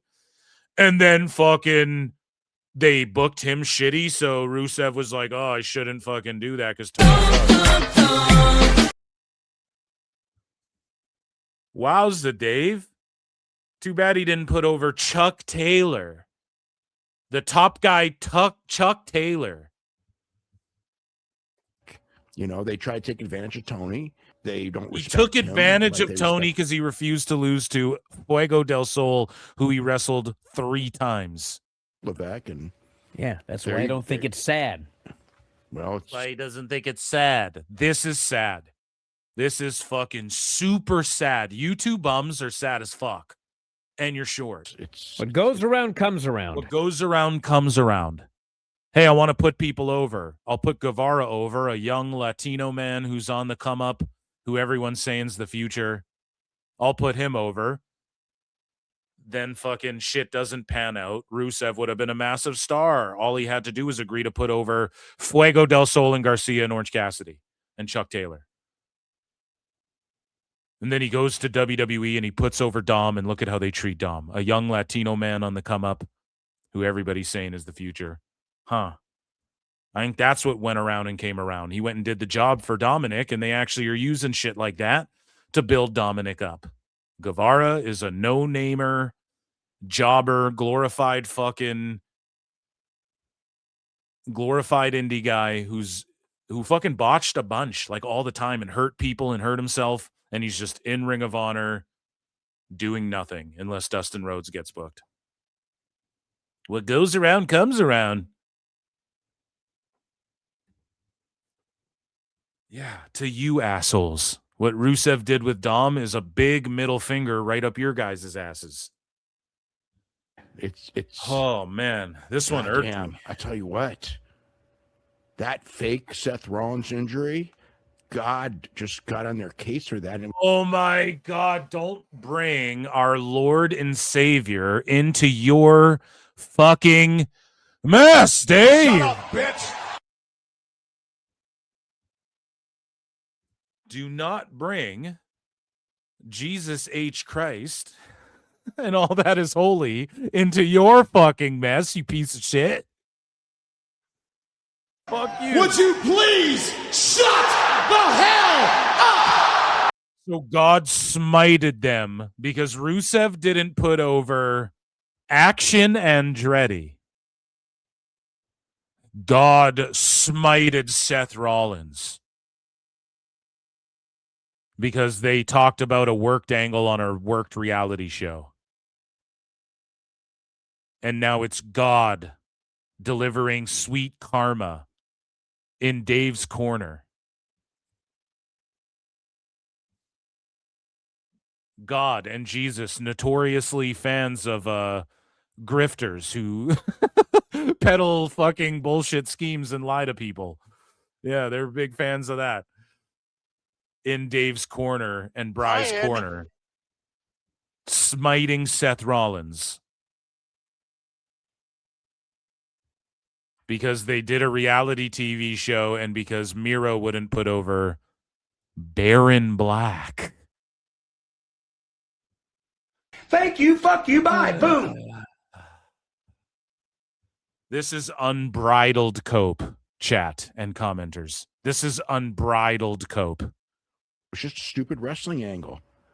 My God. This is a cursed group. Over a stupid wrestling angle. Because it worked, you guys. And the IWC made fun of you.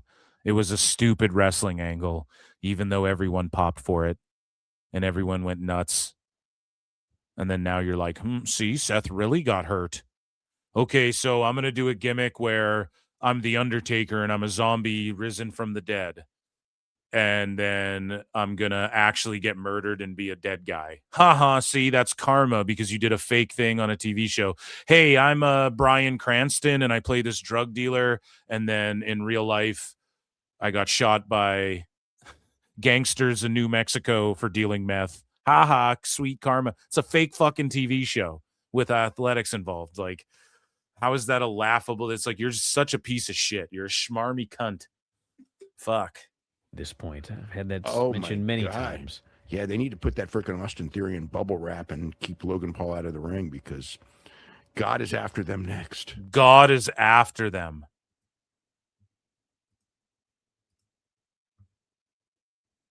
Dude. This is haram. This just in, we have confirmed that Dave Meltzer fears PWT and Fluke. This is a sin. The power of Christ compels you, Dave. Do not bring the Lord into this. Yeah, I mean, God wants to smite WWE. I mean, he's still pissed when Vince pinned him. He had Cuervo with him the whole time, too. I mean, he's still mad at Vince when Vince beat God in that one match. I mean, he's mad at me because of the star ratings I gave it to. So God hates WWE, guys. I should have put that in the title of this episode because I actually can't rack my brain around it, Brian. That's like uncanny levels of fucking cope. Let's see if this is the same clip. Yeah, this is God is. And when you cross that point, he's just not going to book you. And the thing happens, Tony, and they don't respect him like they respect Levesque. Yeah, and then also we skipped over the part where he's like, well, I didn't skip over it. I was just fucking jaw hitting the floor, baffled at that last clip, but we skimmed over this part where Dave says, like, they respect Levesque, but they don't respect Tony like they respect Levesque. Yeah, gee, man, all these wrestlers respect a guy who was in one of the hottest factions in the history of pro wrestling, was the guy right underneath all the top guys. You could put the world title on him anytime. He'd get the job done. Triple H actually took bumps, actually sacrificed his body, dedicated his life and time to pro wrestling, had some of the best theme songs, one of the coolest entrances, one of the best physiques for a long time, helped get guys like Batista and Randy Orton over, helped breathe new life into Ric Flair's career, a guy who fucking was a part of DX, a guy who had great feuds with fucking Shawn Michaels and shit, the reign of Triple H terror. People look back and they hate on it. It was good good stuff. Okay? Was all of it the best ever in the history of no, like he did stuff with Scott Steiner, but you could accuse Triple H of sandbagging those WCW guys. Did he pin Sting and that was bullshit? Absolutely. But at the end of the day, man, it's Triple fucking H. And all of these young wrestlers are a fan of him, and they don't like that. Io Sky says Triple H is one of her all-time favorite wrestlers, and Blake Monroe, before she ever, when she was a teenager, she was posting about Triple H on social media and shit. Wrestlers who are, people respect him, athletes, celebrities, they fucking love Triple H. We all grew up doing the suck ed and all that shit in school. We were all getting in trouble for it. That's Triple H, dude. Some people argue that the version of DX with X-Pac and the New Age Outlaws in it was better than the version of DX with Shawn Michaels and Triple H in it as well. And both versions worked. Right? He didn't get there as a fluke. Say what you will about Triple H. Is he bad in ring? No one could say that. No one could ever sit there and go, Triple H doesn't throw a fucking awesome working punch. He fucking sells his ass off. He was always in shape. He battled through fucking injuries. He was always there to be the guy that I'm teaming up with Rikishi when we're trying to get Rikishi over. Triple H steps back and is his flunky. so they can try Rikishi versus Stone Cold, and it doesn't work out, and then Triple H steps up. Anytime The Rock and fucking Stone Cold weren't there, who stepped up, man, to be that guy, to play with Kurt Angle and Undertaker and all these other guys? It was Triple H, man. And to play with The Rock, and fucking The Rock and Triple H had a great, like, mid-upper feud on their way up as well. The Nation versus DX. Come on, man. That stuff fucking ruled. So they respect that man, Triple H, over Tony Khan, who had, this is the faction Tony Khan was in. Ready? He was in a message board faction on Dave's message board and was writing reviews and shit and talking with grown men as a fucking teenager, marking out over Dave Meltzer and running message board communities on like NoDQ.com and the fucking, that's what Tony Khan was doing. And they respect, that's the equivalent of an AEW Twitter sicko today. And the wrestlers respect the guy who actually went out there and did it over fucking Tony Khan. And you're somehow shocked by that. Why? Because his dad gave him money? That doesn't make you respectable. In what world does that, Tony Khan. In what world has that ever made anyone respectable? In what world? In what world is just being born into a bunch of cash with a silver spoon up your ass? Is that respectable?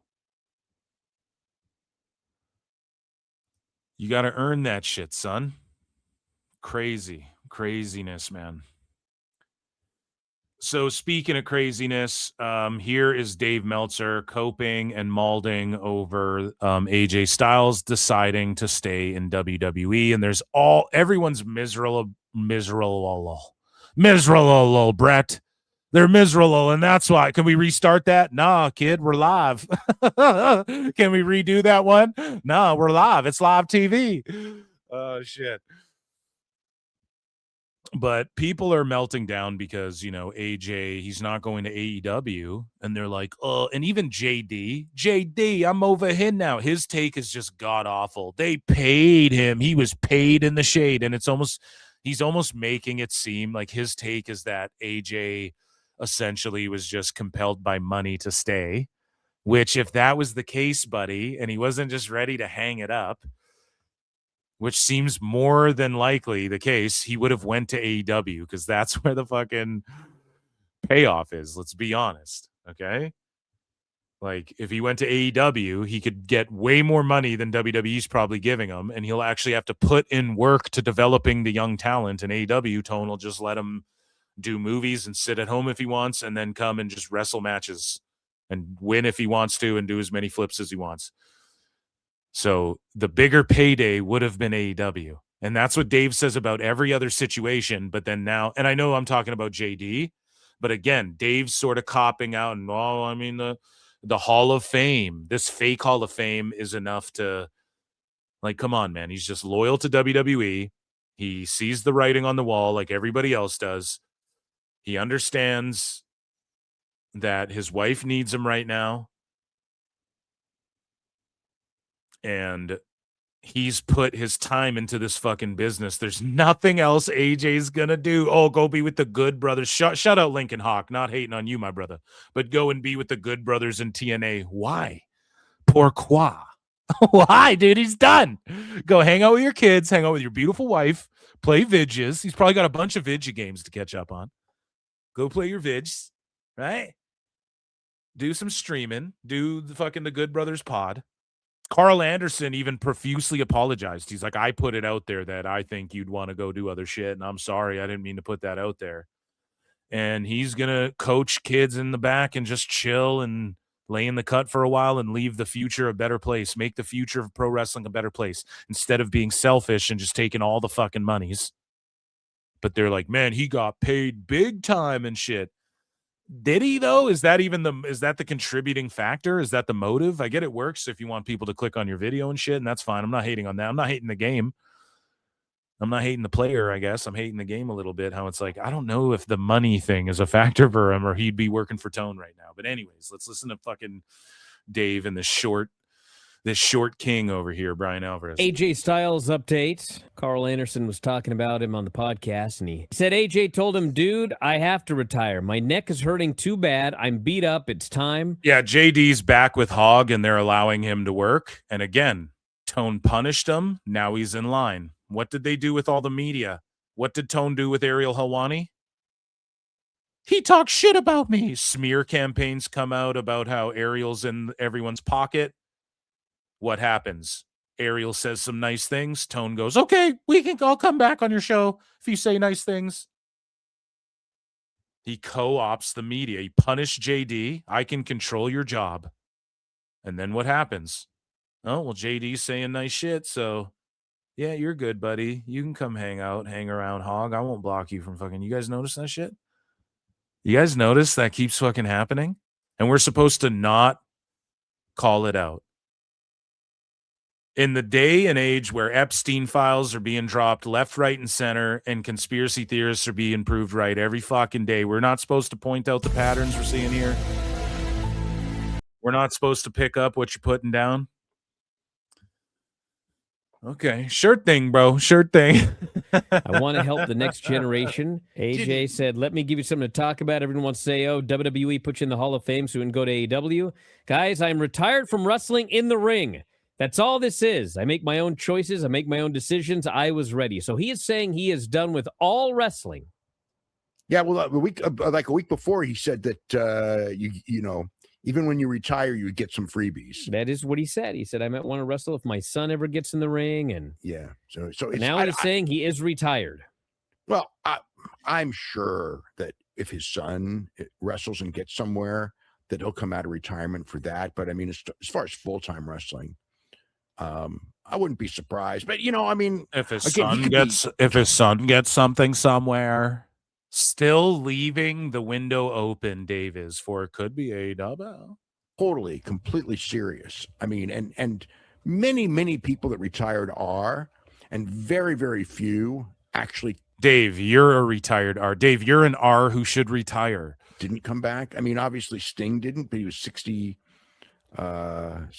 years old at the time. You know what I mean? Like 66, 67, 67. But most people, you know, did come back.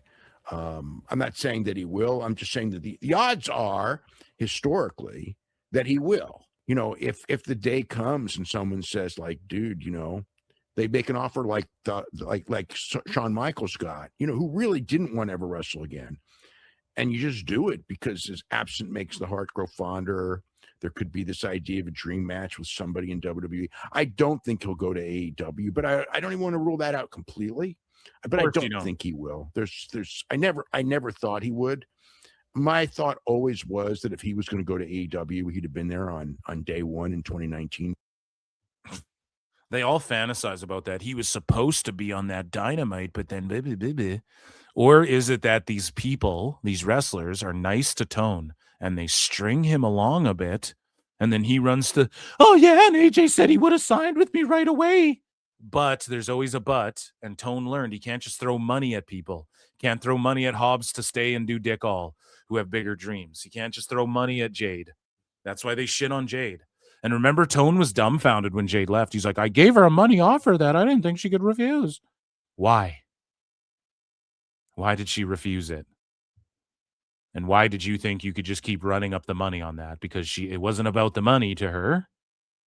And she's trying to be nice to you, Tone. And go, well, WWE's offering me this. I'll offer 10 times. Okay. So here's Dave Meltzer. He gets in the controversy here a little bit. He talks about the Janelle Grant stuff. And he wonders if WWE used part of the Janelle Grant case as inspiration for a storyline. Of course, he's going to attribute that to them, which isn't outside the realm of possibility, you know. But I just think it's just something people are being hung up on they're just sitting there and trying to attribute Vince is still in charge, and they did that in the honor of Vince, in Vince's name. Meanwhile, Liv Morgan is wearing like fixed up BDSM fucking lingerie dominatrix fucking lingerie. She is incorporating shit like that in her gear and all of this. Her whole thing is like she's a home wrecker, kind of a salute that hooah, right? That was kind of her gimmick for a little bit. Maybe you could say still is a little bit, as far as like stealing Dom away and all of that. And at the time, her sending lewd photos, I mean, that kind of would fit in her character, or the implication of lewds, especially at that time where she's trying to win the Judgment Day over and get Dom away from everyone else, and they're all investigating what's going on between them because Rhea Ripley was about to get the boot and all of that. I mean, it was a story beat.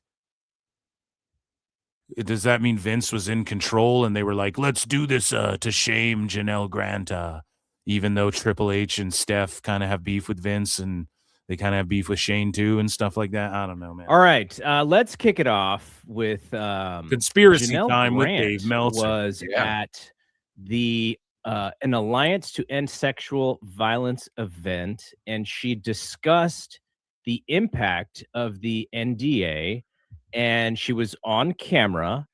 And man, this was when I watched it, I was like, man, this woman is very brave to come out here and talk about this stuff. People try and talk about the NDA, the impact the NDAs have on Tony's company. And this is why Mega's fucking mad at Tone, because like all the NDA shit she had to fucking deal with, for sure. She's like their lawyer, I'm pretty sure. Imagine all the shit she was drafting and writing up just to protect Tony's ass.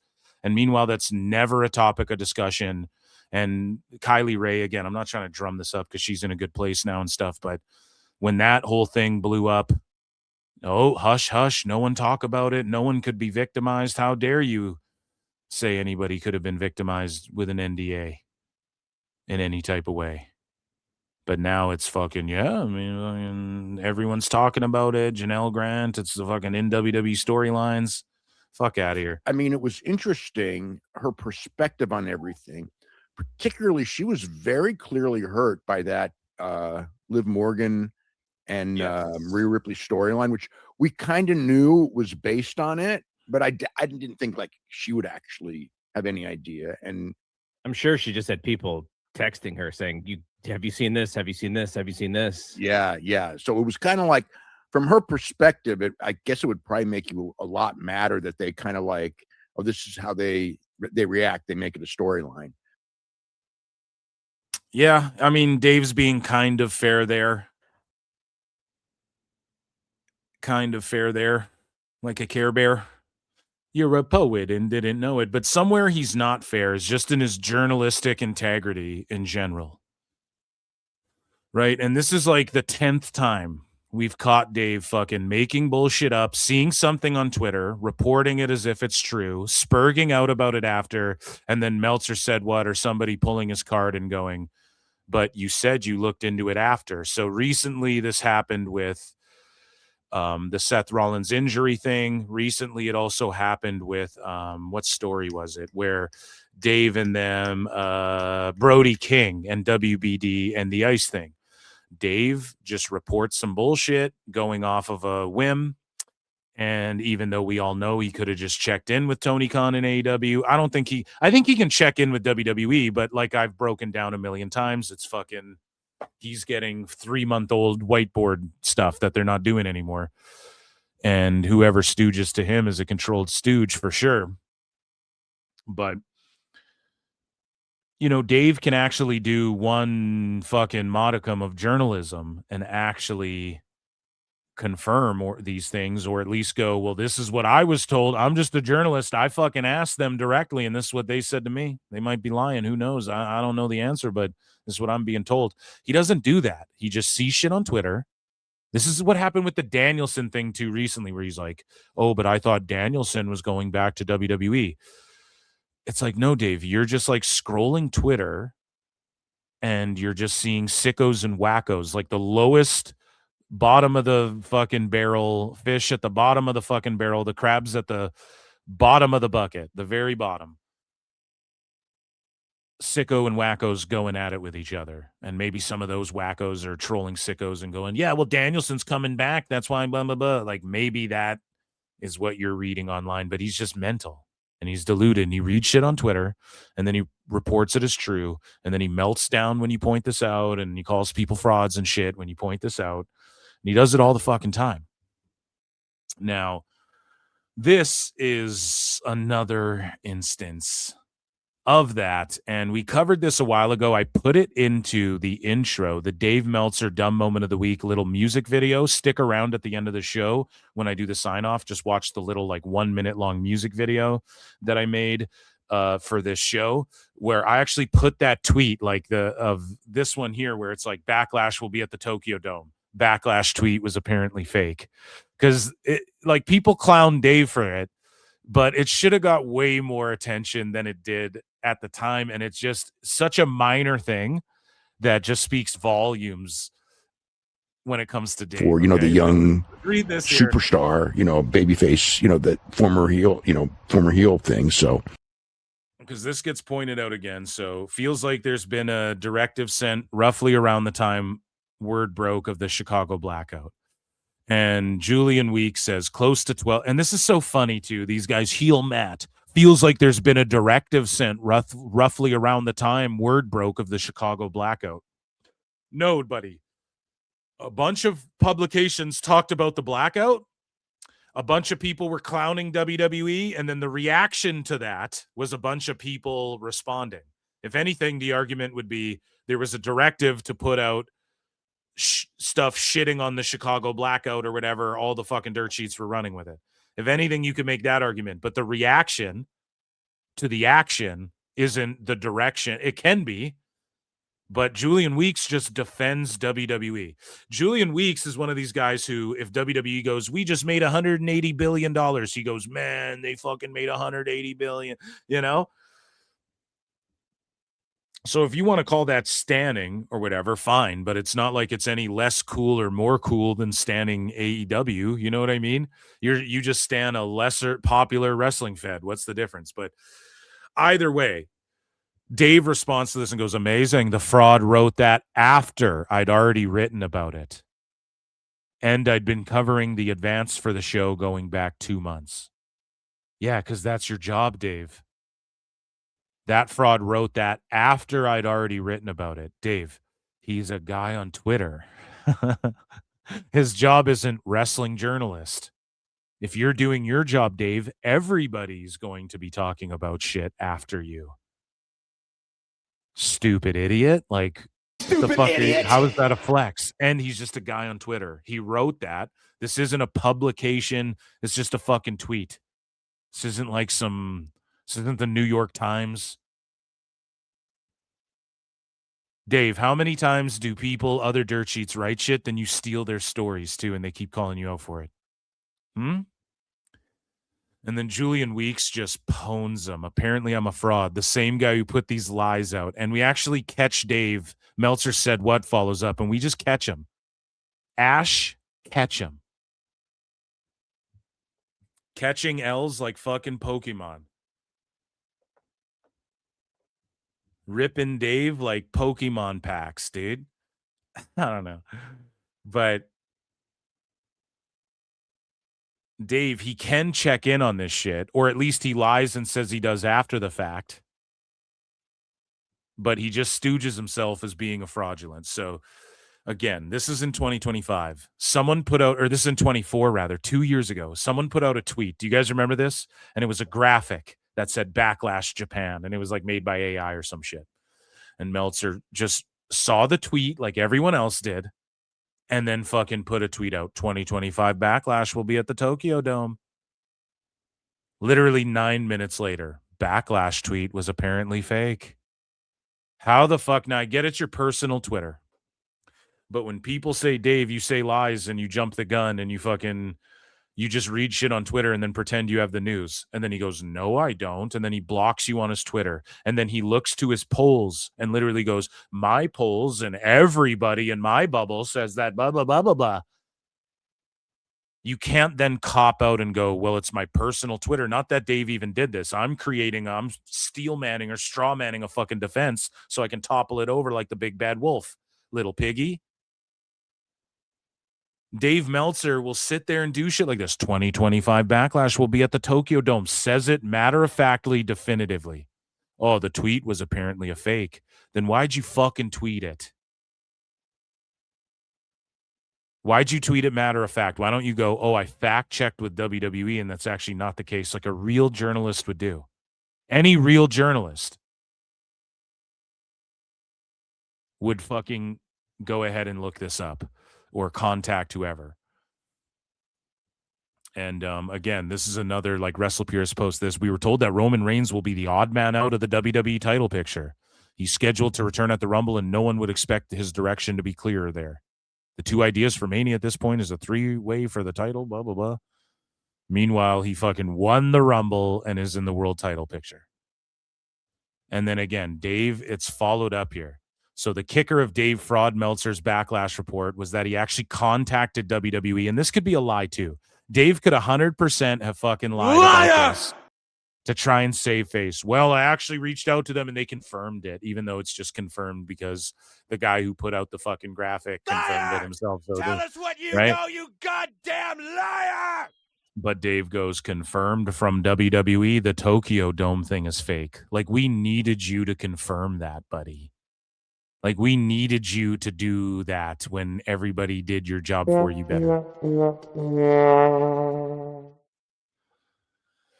And so Eric Bischoff here, he goes off on Dave Meltzer and he sums it up eloquently and perfectly. And, you know, Bischoff, if you ask old Uncle E, old Eazy-E, Dave's been doing this shit. Because I always say historically and stuff, Dave is actually...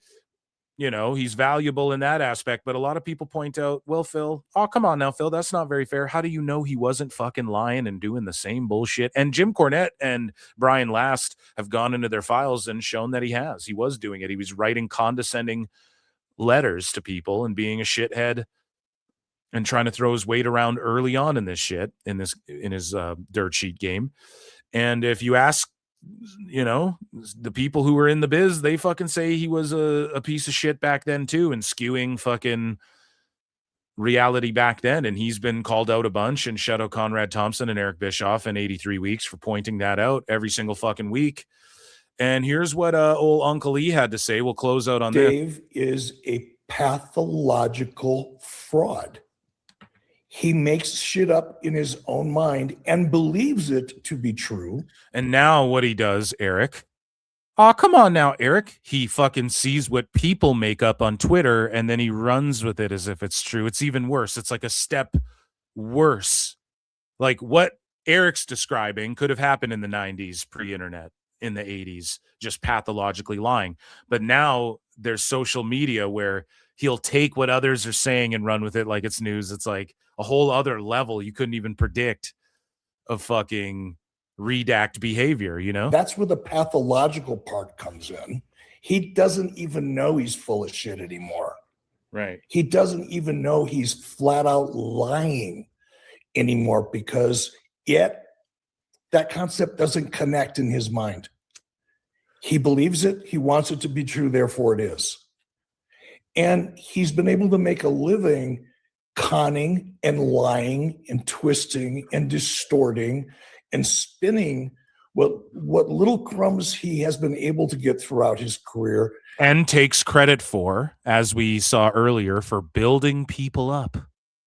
He doesn't feel hard done by them, but he doesn't deny building them up and being the reason people fucking... He wants to take all the adulation, doesn't want any of the criticism. And he's done it. Interesting. Where have we seen that before? Weird. It's like birds of a feather flock together. The best guys, Tony Khan. Successfully. And his developed, I be careful what words I use, but he has an audience. He's been able to make a good living doing it. They're retards. I'll say it for you. Here's what else Dave has been able to do over the years. I've got your back. And times have changed, and Dave is not. He had that Cuervo with him the whole time too. Irrelevant, socially disconnected, out of tune, whatever you want to call it, person out there commenting about anything. Yeah, and then he will sit there and say things like, everyone agrees with these awards. Who's everyone? Everyone you have blocked fucking doesn't. So how does that align? And because of your pathological fraudulence, Dave, I will continue to fucking roast you, and so will Uncle E. And I will continue to play flutes. And that, ladies and gentlemen, was Dave Meltzer's dumb moment of the week.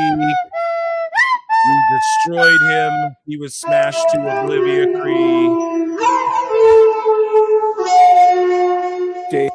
Amazing stuff, guys. I would like to quickly plug PWT Podcast is back with a vengeance. I did an episode with JJ Alexander, PWT Podcast episode 102. It's over on youtube.com/@ProWrestleTimes or wherever you listen to podcasts. We break down the whole Niccolo Piccolo, Tony Khan, Casey Wasserman, Epstein file, burner account, Ron, Paul Rudd, John Alba, Caleb Braxton saga, okay? NFL commissioner saga. There's a lot that goes into that. Make sure you guys check that out. Make sure you check out patreon.com/ProWrestleTimes for exclusive content, early access to stuff, and bonus episodes of Dave Meltzer, Dumb Moment of the Week. One coming in hot. I watched the interview that Giga Chad Van Vliet did with Dave Meltzer back in the day. And I've been Phil S. Mark. Love you all, and take it easy. Flutes in the chat. See you next time.